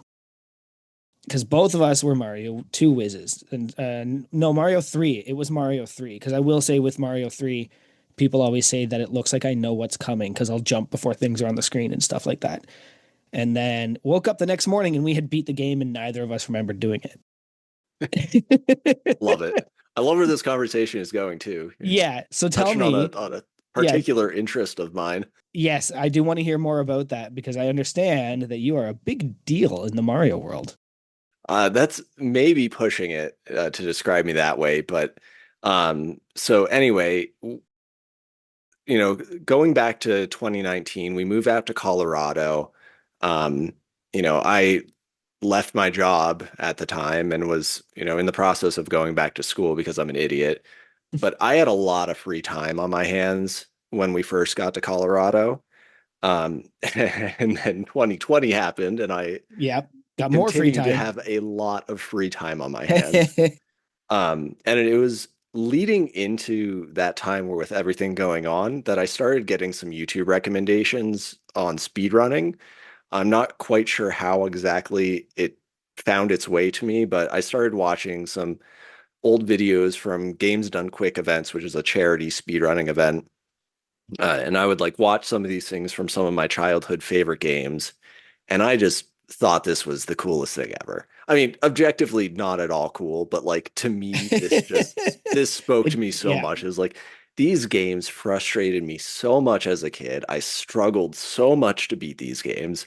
And here are these people just flying through it, not taking damage unless they want to, and making it look so easy and so fast. Um, and I was like, you know what? I think I want to try this. And one video I had recently watched at the time was from a channel called Summoning Salt, which is probably the biggest content creator for speedrunning. And it was going through the history of what's called the Mari Hour, which is beating all three 8-bit Mario or all four 8-bit Mario games, plus the Super Nintendo Mario World and Mario 64, all under an hour. Um, and this just was such a novelty to me. And I grew up playing most of these games. I didn't have access to the Japanese Mario 2, but for the most part, this was my childhood all compressed into 1 hour. Mhm. I'm like, man, I want to do that. And so I still had my old Nintendo Entertainment System, the original 8-bit Nintendo. And so I started practicing the first Mario game.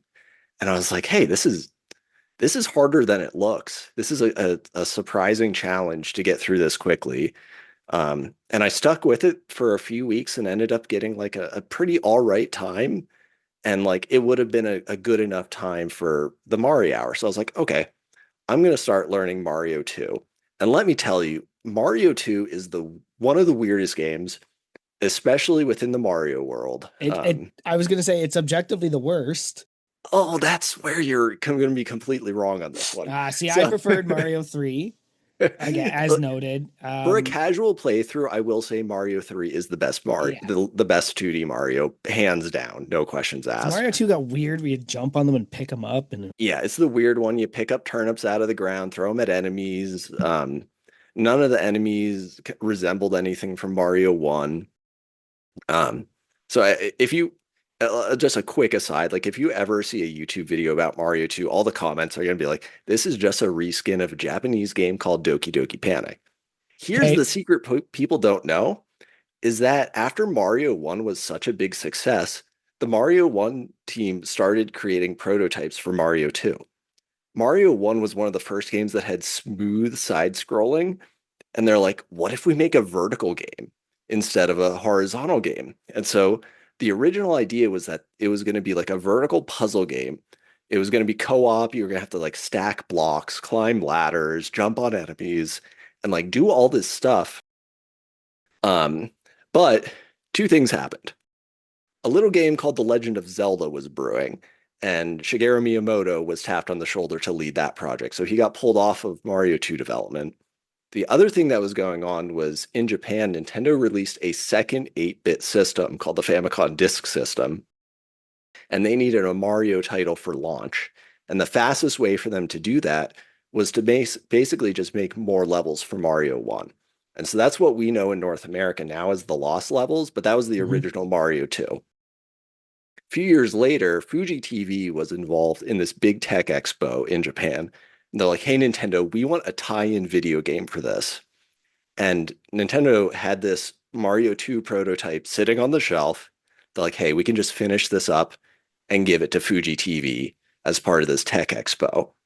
And so the game started as Mario 2, became Doki Doki Panic, and then when they needed a Mario 2 to release in North America, they took Doki Doki Panic. So it kind of just went full circle on those. So it's kind of a crazy backstory. But anyway, so Mario 2 is the second game I needed to learn to do the Mario Hour, and I just fell in love with this game. I had played it as a kid, I had beat it as a kid, um, but like it's definitely the black sheep of the Mario series. And but for whatever reason, trying to play this game quickly is so freaking fun. It's there are parts where you aren't just going left to right. There are vertical sections. There are parts where you go right to left. There are boss fights. It's just a little bit more, at least to me, interesting than Mario 1. And so I just kept playing it and I kept getting better at it and I kept liking the game even more. And before I know it, I had spent like 3 years of my life playing this game. Um, like I ended up like working and doing other stuff as well during this time, but like I spent so much freaking time playing Mario 2 and kind of being involved in the Mario 2 community. And a lot of my closest friends are from that community now. Um, and this game it's weird, it's quirky, um, but it's super fun. And I don't know if I'm doing a good job of selling this, but it's one thing I will say is that it has a reputation of kind of being a lesser Mario game because the Japanese Mario 2 is considered to be so difficult. the lost levels, right? Right, the lost Yeah, levels. I've never even played it through. Yeah, and it's a challenging game, Yeah. Certainly by Mario standards. What a lot of the top players of that game will tell you is that the North American Mario 2 is actually harder to get really good at. So I'm going to go ahead and brag that I got decent at that game instead of the lost levels. But yeah, it's it was interesting, not just for the sake of kind of reliving childhood memories, but like I really grew as a person from that game. Just the frustrations it caused me to be better at managing my anger. The component of streaming made me way better with computers and audio video technology. I had young nieces and nephews that wanted to watch, so I had to learn to not swear. Which is hard to do in a Mario game. Yeah. And like to this day, I swear less just because I grew accustomed to not being able to swear when I was streaming. Um, but yeah, and I also learned like some video editing. I made a tutorial for speed running the game. I still get like comments on that video and people reaching out thanking me for it. And it's I just love seeing people improve at things. And so being a part of that is just one of the coolest things to me is that here's this dumb video I made for how to go fast in an old video game. And people are like, hey, Curt, I used your tutorial and I got this new time. I'm like, yeah, let's go. Let's freaking go. That's awesome. I just That's love amazing. seeing people improve at things they care about, even if it's something as trivial as a video game from 1988. Yep. Now, do they consider that a PR or do they just call it best time? Like, what is the terminology in the video game world? It's usually PB, personal best, is the term that a lot of people use. So it's a little different. I had to readjust to PR land, coming back into lifting circle. PB always makes me cringe. It means lead. No, come on, nerd joke. Screw both of you. No, I got Who am I? what you're dishing out here. Big periodic table. I got one question, and then I can probably roll into some games. I think we're coming up on some time here. So I want to hear about this auto-corrected text you sent your female neighbor. Oh God. And how it still makes you blush. Oh my God. I need to think of exactly what happened here. Okay. So we had some work done on our. What happened? Okay, so we moved into our new place. The garage was like completely unfinished, no insulation, just like all the, studs and everything were visible. So we had one contractor come in and just like insulate it, drywall it, just close it up, basically, nothing fancy. They did a horrendous job. Just like the ceiling was like barely hanging on. It was ready to collapse at any moment. And this wasn't our first not so great interaction with a contractor in Colorado. So we're like, okay, we need to go word of mouth here. And just like solicit advice from people we trust. And so I had texted a neighbor just kind of explaining, hey, we've had some bad luck with previous contractors. Do you have any recommendations? But I use swipe on my phone. Oh, no. Like I don't actually type out. Don't do that. Letters. I just do the swipe. So when you do it, you save a ton of time and most things look fine. But when it gets something wrong, it goes tragically wrong.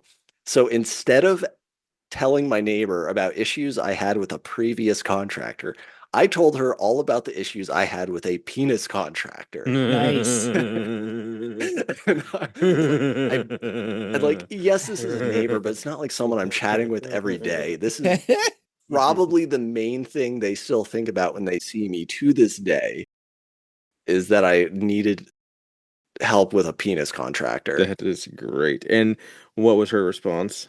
She like she was very cool about it. Like funny. She didn't try and rub it in or take it the wrong rub your way. Penis contractor. Yeah, she was a good sport about me talking about penis contractors with her. That is hysterical.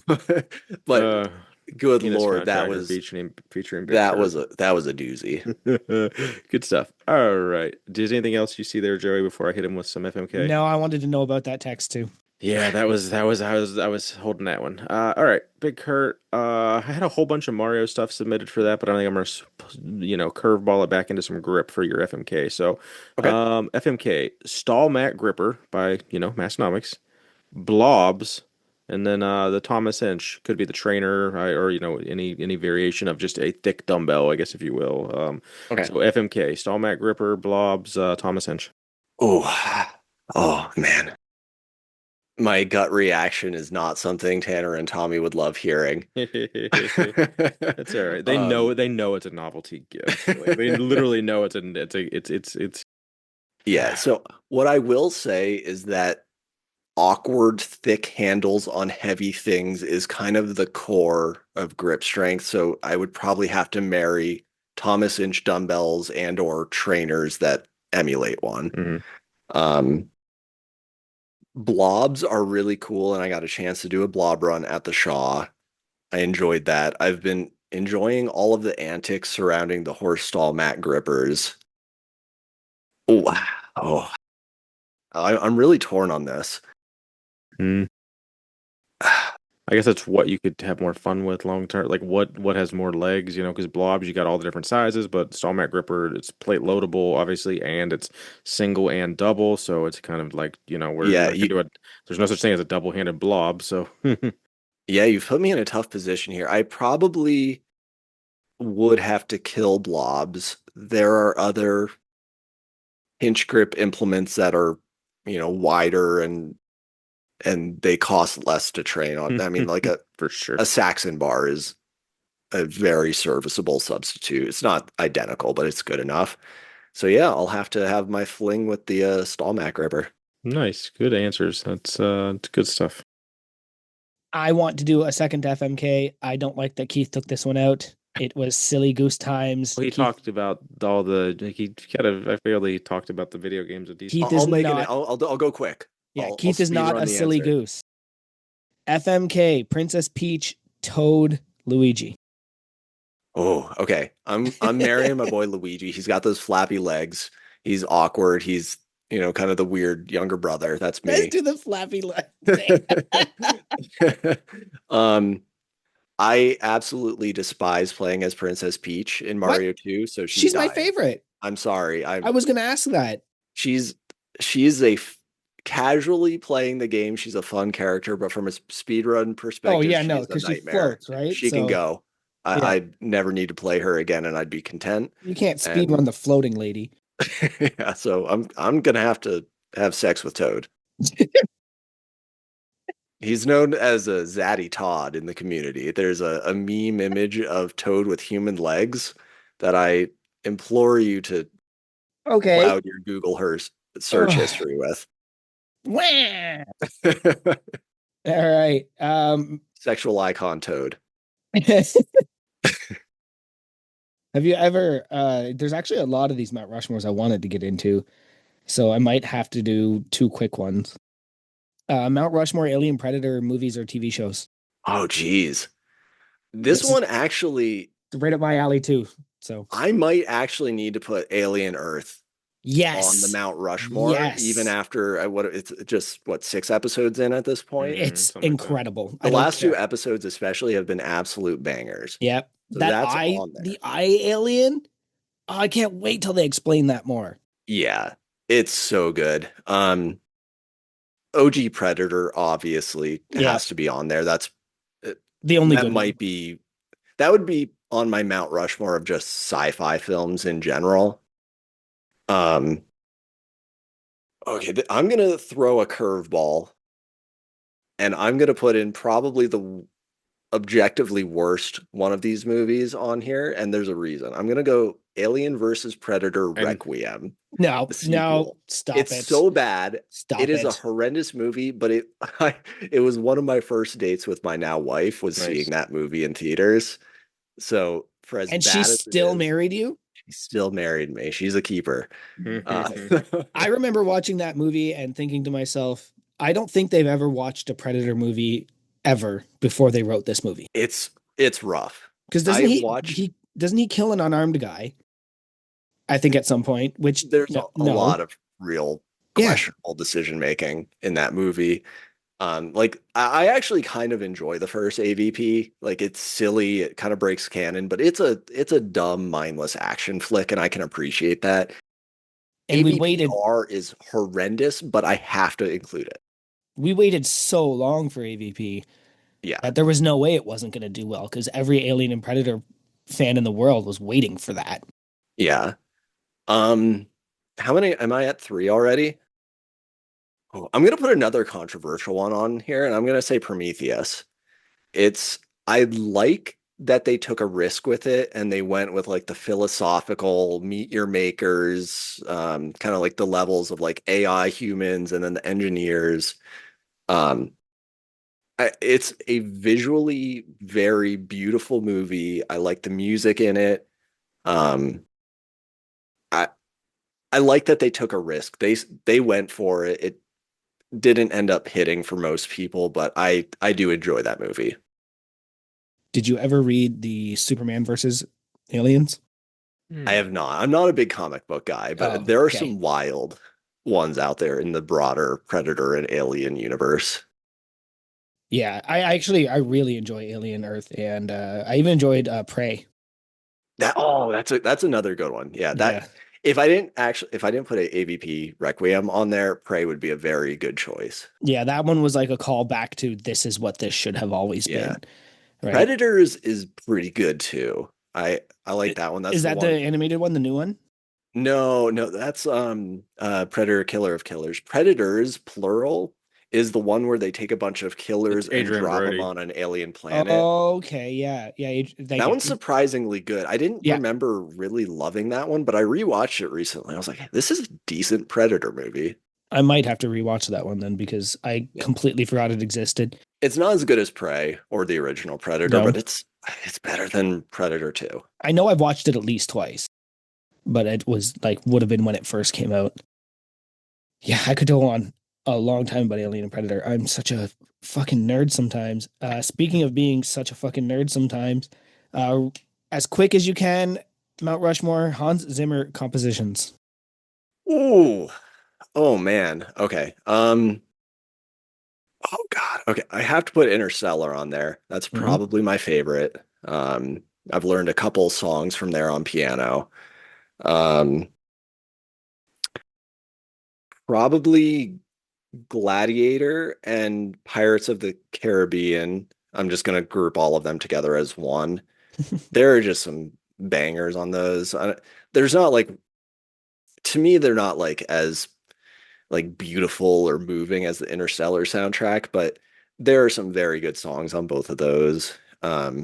While you're on that subject, do you know the Lonely Island song with Michael Bolton? That's a good one. Okay, I so did you ever clue in that he's singing the theme to the Pirates of the Caribbean? When he I'm does, not sure I picked up on that. I'm gonna have to I didn't rewatch that. either. It just randomly came on, and this is the tale of Captain Captain Jack Jack Sparrow. Yeah, Sparrow. And then I was like, that's I haven't watched Pirates of the Caribbean in forever. And that's the scene. Like, that's the intro music to the first movie. Dun, dun, dun, it dun. is. Yeah. Okay, yeah. I like, way to go, Lonely Island. You pulled the wool over my eyes for a decade. Yeah. What's your last one? Oh man. Probably Inception. It's a lot of the songs actually sound pretty similar to Interstellar songs to me, but they're good. I can't deny that they're good. I'm kind of shocked you didn't go Dark Knight Rises at any point in there. That would The probably be my fifth. the like razor blades on the violin when for the Joker theme, like that Yeah. stuff, you're just like, who does that? Like that nothing that good has been done since oh, what's that guy's name that Mike Patton always covers? It wouldn't take me long to find out. Um Well, you do that, and I'll hit him with the rest of the affiliates. yeah, So yeah, we yeah, yeah, yeah. Yeah, we yeah. got Code Unpaid at our good friends over at Home Gym Con. Go give Jake some money and get you some Home Gym Con tickets. We got apparel from the Strength Co. I don't know if Grant's back yet. I know they did a little okay podcasting, so help put some clothes on his kid's back and get some apparel from the Strength Co. And then Big Ashton over at Freedom Fitness Equipment. He's got all that flooring needs for you if you want any kind of non-horse stall mat related flooring. And did you do plate snacks? I did No. plate snacks. I put my name Oh, beside Barbell Rescue, yeah, you but fucked up. yeah, I Yeah, did. and then It happens. We are not our professionals. I don't know. I just threw me off because I was like, I swear, he's like, I'm having an aneurysm. I swear he talks about plate snacks, not barbell rescue. And then yeah, our good friend Kim over at Barbell Rescue, go get your name on that wait list for the Axel barbell rescue brush that will probably never make it to market, but we keep telling him, maybe he'll bring it someday. I got to Um, QA test that at the Lift Hard Live Easy. You did. I was thinking of Ennio Marconi. I don't know if you are familiar with his stuff. He was yeah, Mike Patton's obsessed with him, and that's ended up how I found out about him. And there was one movie he did about the war in Algeria. And just some of that stuff alone is incredible to listen to because you're just like at the time, nobody was doing crazy stuff like that. So, I'll have to anyway, check that out. I'm a sucker for a good song in a movie. yep. Well, Yep, yep. how do you feel about games and segments? How do you feel about those? Oh, who's this guy? Yeah, somebody's got out of the Games and shower. Get that. Yeah, games and segments are things that align to my interests. All right. Do you want to explain unpaid underrated to your friends and family, or do you want me to take a crack at it? Or would I you will. like, or So would you like our guest to do it? Yeah. Well, I don't want to. If he wants to unmute and explain the game to him, feel free. Give us a thumbs up. Yeah. Uh, it's a very unique game to unpaid and underrated. They made it up, and it is I should know this by now. Nobody wants to be unpaid, so that'd be like overrated. And then underrated's good. It's pretty cool. So Well said. Well said. How do you do, Curt? Pretty good. And my understanding is that I don't have any druthers, but I can ride the line. Do I have that right? There's definitely some asses involved, and however many horses there are, I'm not entirely sure. Just so you know, this is usually when Tanner starts showing us bespoke stuff that we can't talk about. So you go ahead and play the game while he distracts the hell out of us. Oh yeah. All right, Big Curt. I'm gonna hit you with a handful here. So unpaid or underrated. What's your feelings about Walter? Walter? Don't you isn't that a name for something that's inside of you? Or was at one point? Oh, okay. That's a I deep dove the personal IG that you're All right, yeah. So this is going to be a clearly unpaid one. So to give a little backstory, so I had mentioned earlier about having the defibrillator kind of just protruding under my arm for a while. I used to bump that on everything. The big one that I would do is leaning into a closet, I would bump it on like the side of the wall. And it hurt like a son of a gun each time that I would do that. And so we ended up naming it Walter. Recently bid adieu to Walter, thankfully. And I'm not sad about that, but that is a definite unpaid. Good deal. I think when I added that earlier, it didn't register that it was the oh, we just did see something. Damn it. What did we see? All right. Getting all distracted here. All right. I know, Curt, I hope it's not taking away from your experience here, but it is genuinely really funny to me when Tanner does this to us. No, this is exciting. Unpaid or underrated York legacy dumbbells. So not to be confused with OG round heads that I built years ago, and then Tanner copied me and built his his collection after that. And then you recently acquired a nice little set. So you want to tell us about that little accusation? I know acquirization. That's not acquisition. Acquisition. Yeah, acquirization. Yeah. So when I acquirized these York Legacy dumbbells, so they had popped up down in Colorado Springs, which is about an hour south of where I live, and I had been keeping an eye on them because the price was reasonable, just on a price per pound basis. But I knew I had the surgery coming up and I didn't want to have to mess with moving a whole set of dumbbells. My plan originally was once I was fully recovered and didn't have restrictions, I was just going to send the guy a low ball and see if he would take them. And a week or two ago, he lowered the price to $1 a pound. And I'm like, these are going to sell. Whether or not it's to someone that cares about York or not, these are going to sell. So I messaged him, let him know I'll take them. So drove down, picked them up.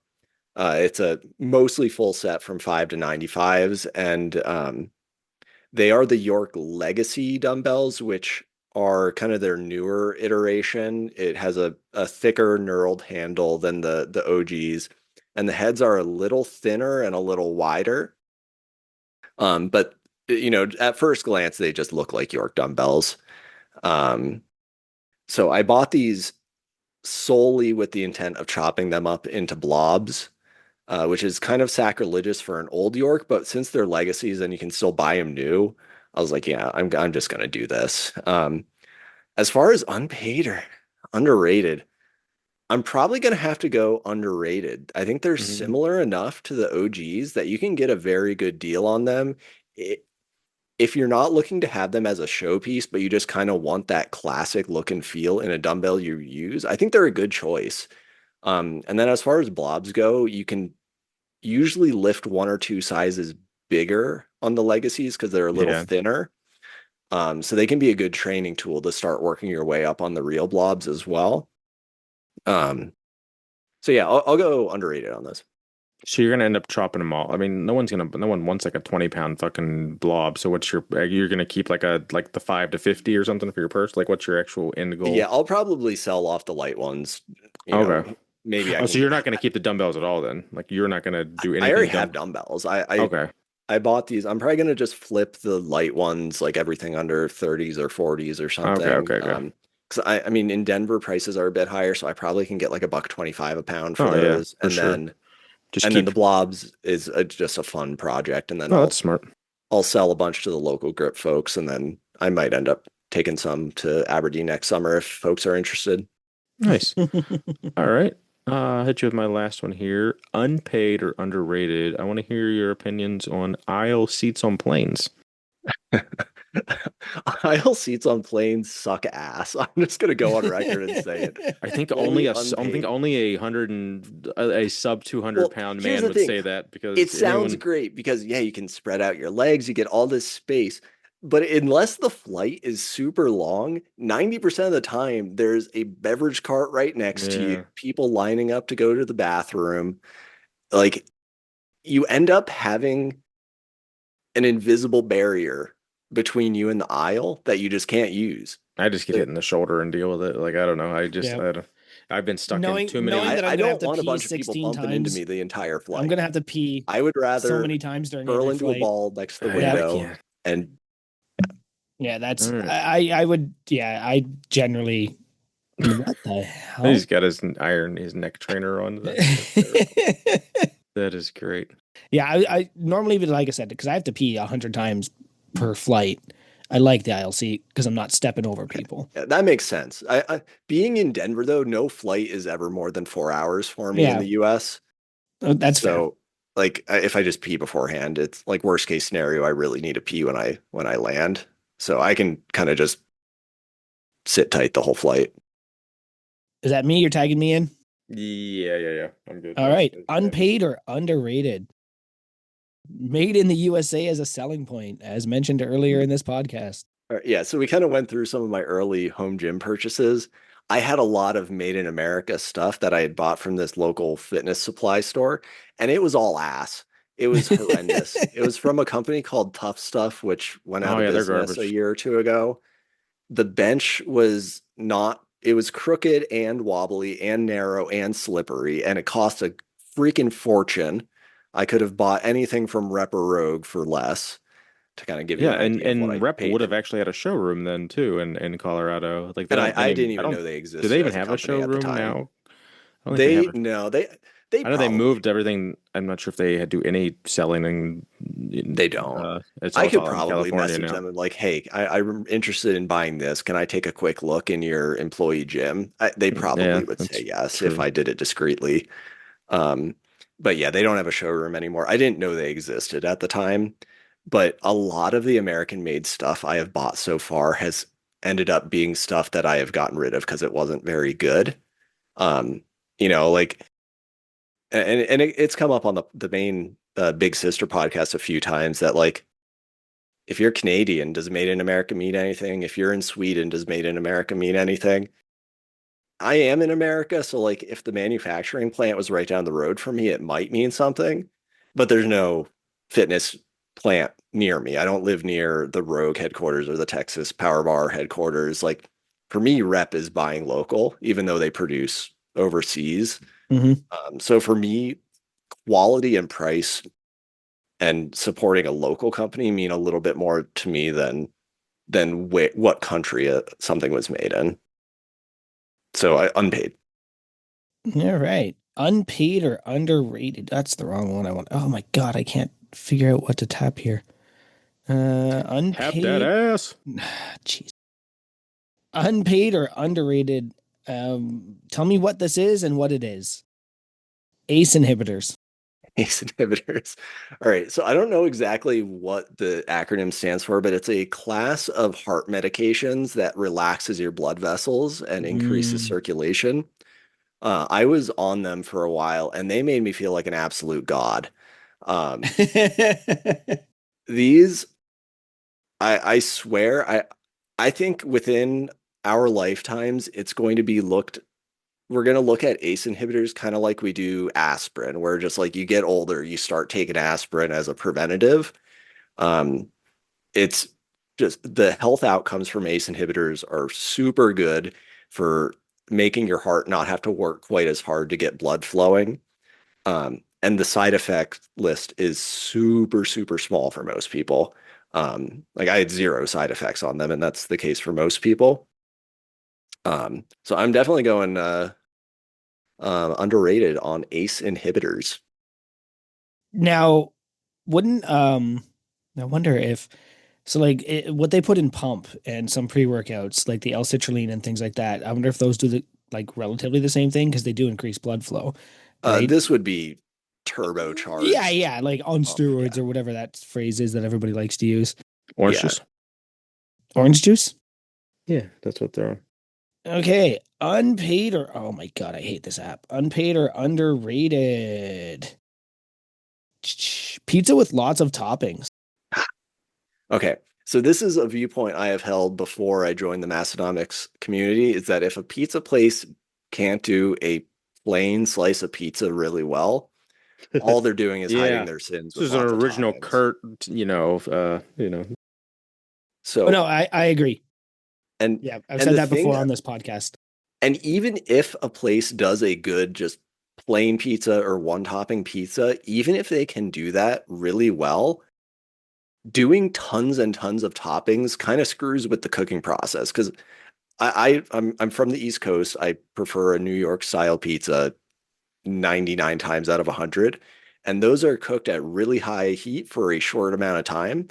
And when you load a ton of toppings on the top, it kind of just screws with how the pizza cooks. Like you're either going to end up with burnt crust or under warmed toppings. So like to me, a pizza should have no more than 3 toppings. Yeah, and so me, like I've said before, pepperoni, cheese, green olives. Knock that out of the park and I'll love your pizza forever. And Morgan's like, no, I want like a barbecue chicken, onion, barbecue sauce, blah, blah, blah. And I was just like, just then get a salad. That Then sounds just go good. get a salad. That's what you want. You don't want pizza. You want salad on bread. That pizza's nice every now and then though. Is Blaze Pizza a chain or is it like a local thing to me? It's a chain. Okay, so like there was one that's like there was like Blaze Pizza adjacent. Blaze Cheetos. So it was like there was a mom and pop Blaze Pizza, if you will, that I used to love because like you could go and do like your create your own pizza, and it was just better. 60 to me, it was like it was 37 million% better than Blaze Pizza, but they went out of business like 6 months ago or something. So then I was craving that like I want to put 9 toppings on the pizza and get it exactly how I want it kind of thing. So I did go to Mhm. Blaze, and it was okay, but it's completely different. But I will say I personally think every now and then, like for the most part, yeah, cheese pepperoni for sure, that's great, that's pizza. But like I want like put some bacon and some ham and some barbecue sauce and some chipotle something or other, like just all kinds of different goodies. Yeah. So So what sorry. was the original thing that I'm rating? I don't want to get it backwards. Was Pizza it with lots of toppings. lots of toppings? That would definitely be unpaid. But to Keith's point, if that's something you're craving, just go with like a deep dish pizza or like a Yep. Sicilian or Detroit style because it'll hold up better to a boatload of toppings. But just a regular old pizza, What about cottage cheese on a pizza? What did you think about that? I can't say I've tried it. I'm not opposed. You could probably make a good cold pizza. Like are people familiar with like veggie cold pizzas, right? Like so instead of like all the ranch dressing on it, you could do cottage cheese for the extra protein. That's a quiche. Is that like a quiche? Oh, like the adding cottage cheese or a veggie pizza. Like a cold veggie pizza. That sounds awful. I don't know. I don't think I've had it in years, but it was definitely something like I think my aunt and uncle would make it every now and then, and it was I don't know. It was still like it was pizza crust with just like a ranch veggie dip and then like veggies and shit on it. I Oh, don't I know. know what you're talking about. Yeah, yeah. Yeah. I'm aware of that. Yeah, so like that, but I could see cottage, cottage cheese having a place on yeah, that on type that, yeah, of yeah. I mean, I don't know, where situation. where cottage cheese fits into the Mathonomics zeitgeist, but I think they like it still. Oh yeah, I mean, I have a Costco sized cottage cheese that I'm working through right now. I think that was my three. I think you passed unpaid and underrated. Hey, did it. Excellent. I was worried. You did it. Well, I mean, Uh, he left before we got to all the games last time.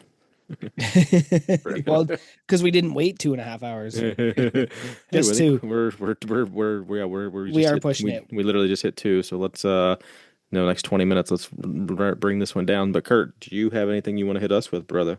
I do. I have bespoke questions for each of you. Uh-oh. All right, so we're gonna start with you, Appreciate Joey. it. Okay. All right, so this one is inspired by Luke Stoltman recently becoming the first person to press the, and I might be saying this wrong, the Ardvorlich stone. I'm not sure if you're familiar Oh, with I did. that I one. watched him do it. Fuck, guy. Um, That was huge. so I got a two-parter for you. A, what is your Mount Rushmore of natural stone lifts? And B, what is your own personal one singular bucket list rock lifting feat? Because I know you're a bit of a natural stone guy. Yeah, I do love the idea of natural stones, but I would say I don't really have like a Mount Rushmore of lifts. Um, because like I don't track that enough. And here in Canada, we don't have anything like there is in the States with like the map of stones to pick up. Mhm. And I know I've been talking with Bex. She runs the kind of stone lifting page in Canada on Instagram about putting together that kind of map because I know there are some people have been here and like, oh, I'm in Waterloo, and I'm like, it's an hour away from me. Like, where was my call to come and help you pick up that rock? So yeah, I guess I have to admit that like I don't have a memorization of all of the world's stone All lists, good. so I don't really have a Mount Rushmore for that one because I really only know the famous ones, right? The Husavels, the Denny, those types of things. Okay. Well, there you go. There's your Mount Rushmore. Yeah. So the other question was, what is my bucket list? Like my dream? Hmm. I wouldn't. I would not hate to go do and play with the Denny stones at all. I don't think I can get them. That's way above my max. But like to be in the presence would be nice. Yeah, fair enough. Yeah, I mean, those are some of the only ones I've heard of as well. So I figured I'd see if Oh, I would put Brock the Rock on there as well. We Um, haven't got a Brock the Rock update in a long time. Yeah. I now wonder if there could be a tandem Brock the Rock lift. That's probably too big for a singular lifter. oh, for sure it is. There is like the Husafell Stone is more likely. I am more likely to visit that than go to Scotland because Iceland's actually really close to Canada and getting Mhm. there is not expensive at all. And we've always said that like after the kids are during retirement, we're going to Iceland at some point. So that's more likely I'll end up there before Scotland, but you know, you never know. The world is always changing. Yeah. I just like I said, driving down a country road and I'll go, bet I could pick that up. And my wife will go, bet you can't, and then we'll never do it because I'm not gonna jump on somebody's land and risk getting shot. Yeah, don't Fair. But if you did, you could name it. Yeah, if I can get it over my head, I name it. All right.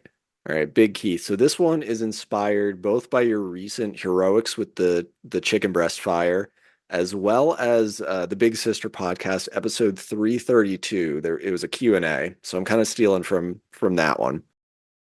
If the no wine cellar was burning down and you only had time to leave with one single item, what would it be? The toilet. Damn. It's got to be realistically something I could carry. Like I'm gonna play it like realistically of like You have your druthers. there's certain like I'm not gonna sit there and get my socket set out and like disassemble a rack to carry it up in one piece. It'd have to be something I could kind of The book that we all signed? yeah. The flag, sorry, the flag. That might actually be that is not a horrible answer. That would be in the route much more like I'm trying to go through systematically since it's something I could like.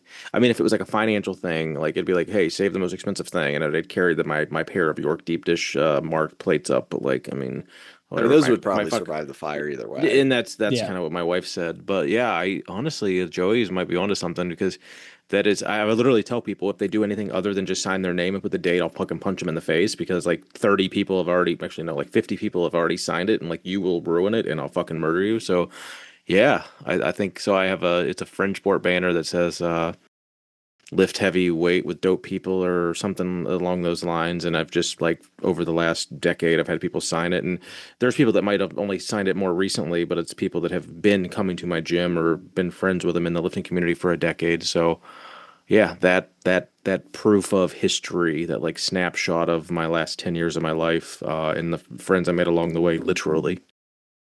All right. I really didn't mean to steal that from you, No, but I think I know you well clicked. enough at this point that like that's what I would grab too. That clicked, yeah. Yeah. I mean, because everything else is like we have like a It's all fucking iron and metal. It'll last. Like well that too, and I also have like we have like 500. Like we actually, my wife and I, after the neighbor's fire, we had a whole thing of like, do we have supplemental insurance? What is our house covered for, etc. And we have enough to replace our house and the gym fucking like twice, so we're Yeah. good. Yeah, do you do video tours of your gym every now and then just for your own personal records? It's been a minute. I don't think I've done I mean, as far as like a full walkthrough, there's probably something on a story in the last year, but it's probably been like almost 3 years since Gluck came. Maybe 2.5 years, something like But that. for like an insurance purpose, like having an actual that's catalog of what you yeah. have I with mean, pictures. he's got spreadsheets. I mean, there are spreadsheets, but you can lie on a spreadsheet, I guess. But like, Yeah. there's spreadsheets, and then there's a 5-year-old Instagram that it is every like acquires a oh god damn it. Accusation. Nope. Accusation. Words are hard, man. I wonder if I'm going to pronounce shit better when we start recording at 7, because Probably not. like we'll be done an hour ago. Then that'll be so nice. Do you think next week we'll literally? I'll be asleep this time next week. I'm so excited. Yeah. All right. And then on the flip side of that, is there any single purchase you regret the most? The Rogue Ohio deadlift bar. I never bought one. I've never owned one of those. I've used it multiple times. Like something I currently own, probably not, because I've gotten the concept rower I have yet to actually get to use functionally because I have such a bad ankle mobility. Every time I use it, I'm in pain. So I need to, I don't know, figure out better shoes or work my ankle mobility. But like I think all time, my biggest regret was as far as like a single thing I'd think of, it would be starting with 1-inch plates like 11 years ago or something, and then as far as like an individual bar that just didn't click with me, it was like the squat cambered bar. Probably not as bad as, I don't hate it as much as Tanner hates the spider bar, but it was a useless bar to me as someone who already owned a Duffalo and a SSB. But I bought it for like $100 on Marketplace, and like I sold it for $200 on Marketplace during COVID, so it was still a win, but it was fucking god awfully huge. All right. And I guess I can extend that one to Joey too. I know you don't have quite the same extensive setup as the NWC, but any No. regrettable purchases in the It's. done? I was actually thinking about that because who was it that asked us? I think it was Dan, where it was like good bar, shitty plates, or Yeah. shitty bar, good plates. Yeah, that was a good question. And in my head, I was just like, I am accidentally a weight is weight guy. I don't care about the specifications of things. I don't care about the brand of things. I don't care. And I thought that was really funny because I was looking around in my gym and I was thinking, what if Massonomics came to my house and did a gym tour? It would A, be crazy short, and B, it would be like literally like I just have weights. Like I don't have like the most crazy thing I have is probably the Texas Power Bar and the 100-pound Strength Coke plates. Everything else is like neoprene tri grips and like hex dumbbells. Like I don't have anything that crazy. So I think you're right in saying that like I don't, because my gym is so small and because I really only try to get what I need or want, I don't have a lot of that. I would say during COVID I did buy a tricep bar that I think I used twice. That thing was useless. The single side jack. Yeah. Those are That thing was useful until I started lifting more than 3 plates. And then that thing was useless. I don't use my SSB now that I'm doing strongman, and I think that's on me. I think I should use it a bit more. Use it for do the bear hug squats like the zerchers. So it's not really a true zercher because it's like up on your chest, but like I can't imagine. because the handles don't come off, so they just Oh, stab me in that's the legs. lame. So what Oh I've been yeah, doing, well, I posted the video. I just used I think I did. the open trap bar. Oh yeah, I've seen you do That that. thing's Yeah. awesome for just like doing like the Conan's wheel, where you're Hmm. just picking up the trap bar and walking with it. Because I probably would have said trap bar before I started using it for strongman stuff, and then I was like, wait a minute, this is awesome. Makes sense. I just don't like this trap bar because the handles spin, Mm. and the handle spinning makes it you have to use straps.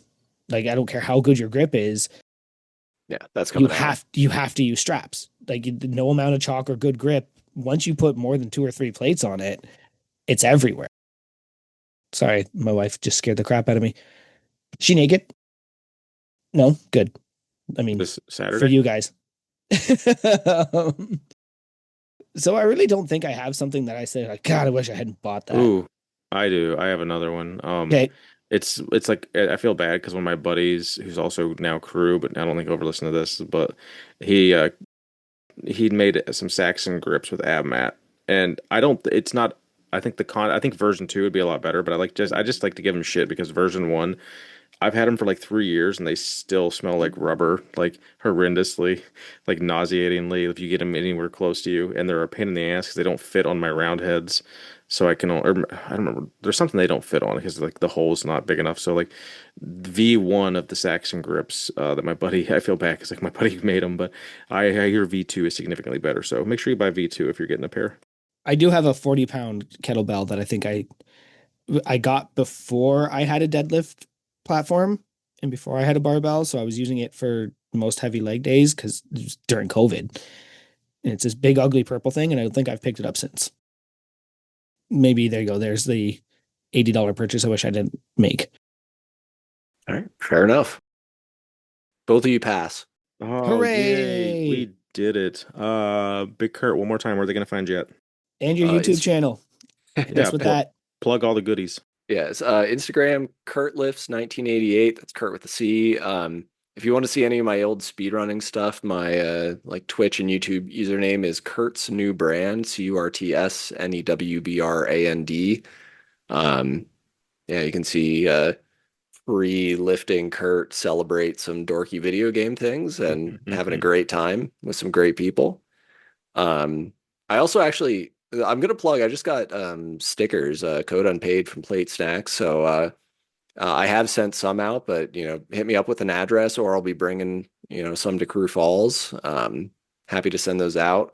I also have like older stickers from my like Twitch channel and stuff too. So if you like video games, let me know when you send me your address, and I'll send you some of those too. It's cool. But yeah, that's it. I think Yeah. you'll be a little surprised. I think there's going to be, and it actually surprises me every time where we have somebody who is like, oh, it's this niche thing I did. And then somebody in the Discord's just like, no, buddy, I'm totally into that. Yeah. And you're like, and everybody's like shocked about it. So I think you'll be shocked. There's probably I know somebody out there are a few people I've chatted Yeah. speedrunning stuff with already that will be exciting. Yeah, excited Well, that we it have a came up. video game chat in the Unpaid and Underrated Discord. Yeah, that's all new age games. I don't like Well, like modern gaming. Yeah, Well, but if you you know throw how it in Discord there, works. You know how to like change the subject. Yeah. Yeah. So that's a thing. just Um, throw it in there because right now all we're talking about is the Arkham series. That's also like new age, but it's also 8 to 10 years old. So Big Derek had DM me last week and was like, he was basically said do one of the games or one of the bits in a lightning format to like embrace the speed walking Have me thing. speed run the questions. And I was like, I don't know what that means. I don't have any. And I was like, does this kid fucking do that like walk running thing? I was so confused. I was like, I'm so confused on what you're talking about. And I think I was still confused until you talked about it being video game related. Just playing games fast. Good deal. Big Joey, where are they going to find you at? Joey_Malesko, MLECZKO on Instagram. That's it. All right. We got the Instagram for Unpaid and Underrated at Unpaid and Underrated Podcast, website unpaidinternpodcast.com, where as soon as one of you guys volunteers to go through and edit our entire back catalog with saying featured parentheses blank, we will definitely get you some stickers and that'll be, on your way to putting in the work. And hit up the YouTube. And I am Keith Honeygat73 on Instagram. More importantly, go follow my Orange Gem, The No Wine Cellar. Until then, we'll see you next Tuesday. Oh, Tanner was so fucking distracted, and that was really funny. We can't even talk about what he showed us. No, there was some good stuff, but like it's all stuff that's kind of been foreshadowed a little bit in the past, so it'll be but cool. now we know for sure. Yeah, it won't be a bad drop, so it'll be good stuff. It will be good stuff. I hope you didn't mind when I was like, "Hey, can Tanner read out it?" Because I think it would be really funny because every time Keith is like, "It's original and we created it," I'm just like, I cringe a little. So the fact that that Tanner was there, I was like, "Oh, this is prime opportunity." It's a good bit. My favorite is like the most people like butcher it, but they remember no one wants to be unpaid, so that's overrated. Like, because that's like I feel like I coined that like 2 years ago or whatever. But other than that's like my one contribution to that game is that like that little line. So when other people always remember it, especially Tanner, it really makes me smile. But yeah, that was good. That was fun. Did you have a good Thanks for time? having me on. I think It was a good time. You lasted longer tonight than you did on the penis contractor. That might be the title, by the way. Yeah, let us know. Is that going to be too bad to be the title? Or should we actually? It's fine. I'm not going to be like sending this to any children or anything. I'm a little worried that it gives away the joke. Yeah, so I'll have to think on that one. But we could do previous contractor, but then put like a dick emoji or something. Like I don't know something, but something. Actually, naming it previous contractor is actually kind of really funny. Yeah, that's a solid misdirect. Yeah, previous contractor featuring Big Curt, and I was trying to like. I was waiting for the time to like shoehorn the joke in of being like, oh, Big Curt. So you spell it like Kurc, but I didn't think it would land. And I was like, Kurt with a C? Yeah. Yeah, Kurt with a C, Kurc. That's actually pretty funny, yeah. I was waiting, and then it's like sometimes I'll sit on a joke because I don't think it'll land, and then fucking it landed. So like, God damn it, hopefully. And then this will be and Nate won't put this in, like my one funny joke of the night. It's just on the fucking cutting room floor of his hard drive that features everything that like never the lost files of Unpaid and Underrated. Yeah. One day, way back in the day, before you were around, Kurt, Chris Daminger was like on the podcast, like they were doing a call out episode or something like that. And in the Discord, he said, "My name is like Dillinger, but with Dam." And I went, "Oh, Dylan Dam." And that's what I've been calling him ever since. His Dylan Dam. Fair play. And I think that's a good callback to Kurt with a C. So Kurc. Yep. Yeah. The number of times I spell my name for people and them to still get it wrong is incredible. So, interestingly, one of the first Kurts I ever knew was Kurt with a C. Who's Curtis, but we always called him Kurt. Yeah. But it was with a C. So the K is actually different to me. Mm-hmm. Yeah. I think we have. You were the minority with the C for the Kurt in our group, right? Because it's Curtis, the other two are K's. Yeah, Kurt Locker, and then new Kurt, and then you're new Kurt with a C. New. Yeah, there's Kurt with a C, Kurt without a C, and Kurt with a locker. That's funny. That's actually you need to make that a meme. Actually, like with faces like that. That would actually be good. Challenge anyone that wants to do that. That would be entertaining to see. Definitely. I definitely probably maybe could have go on a little longer about aliens and predators. I can talk like B sci-fi movies. Yeah, I can talk all day. Yeah, we always joke that we're all nerds in some sense, but like Alien, Predator, wrestling, and like canon heavy metal are those things that unprompted I would go on for hours if I could. So I'm sorry we didn't get to explore that a little more, but I think we bored the shit out of Keith with that. No, I enjoy the show. I watched the new show. It's just no, I watched the new show. I'm up to date with it. It's just, Keith, I need to confront you about a DM. Uh-oh, who, me? Me? No, this is Keith. Uh-oh. It was from the night that we were talking about the Alien Earth episode that I forgot was airing that night. Gotcha. So I need you to go back and reread your response. So I completely forgot that was. Do I have a penis contractor? Reminder. Keith responds, I using Nini catch it the same day, but I has just turned on the TV and there it was telling me to watch IR now. Mm-hmm. Which, like, okay, typos happen. Not No, going to Keith judge someone uses for a swipe. typo. That's the problem. He's using too much swipe. I don't even The problem with these typos is that above the box it says edited. So at one point it was worse. Nate, you better leave this in. You better put this in the pre-show. That's hysterical. I'll get Yeah, that is a common thing we have to deal with. Sometimes I'll get one word wrong, maybe two. Oh yeah, I'll have like It happens. 4 sentences that don't make sense. Yeah, and then every once in a while, me and Nate will just get one of those from Keith, and both of us will just ignore it until he fixes it. Like, we're just like, neither of us understand your language. We're just gonna wait, and then he'll fix it like a little later. I don't know what this. I just love that it was edited from something else. I don't know what he Well, and what time? Because like I'll self. He doesn't even drink.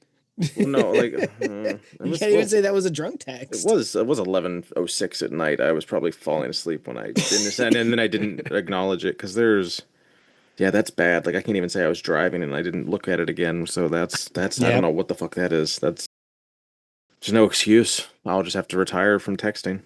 Said I'm done tapping out. No more. I'm too bad at it now. At least I'm not one of those guys that sends fucking voice memos. Like if you ever send me a voice memo, I'm not listening to it. I'm not listening. I will never listen to a voice memo because it's like I'm home with my family. Well, my wife. This is my home. Wife and cats. Yeah, like I'm not playing a fucking random video or a random thing because you're too lazy to type out fucking 2 sentences. I'm like, no, thank you. I'm sorry. Big Nate here with a voice memo. Keith, I know that means you can't listen to this. Just turn it off now. But the question you as a listener have now is, did I cut something? Did I include everything they added? I guess you'll never know what died on the hard drive. Or the chopping block of my hard drive. What did Keith say? I don't know. I tried to read it in the text message. It was a mess. Honk, honk.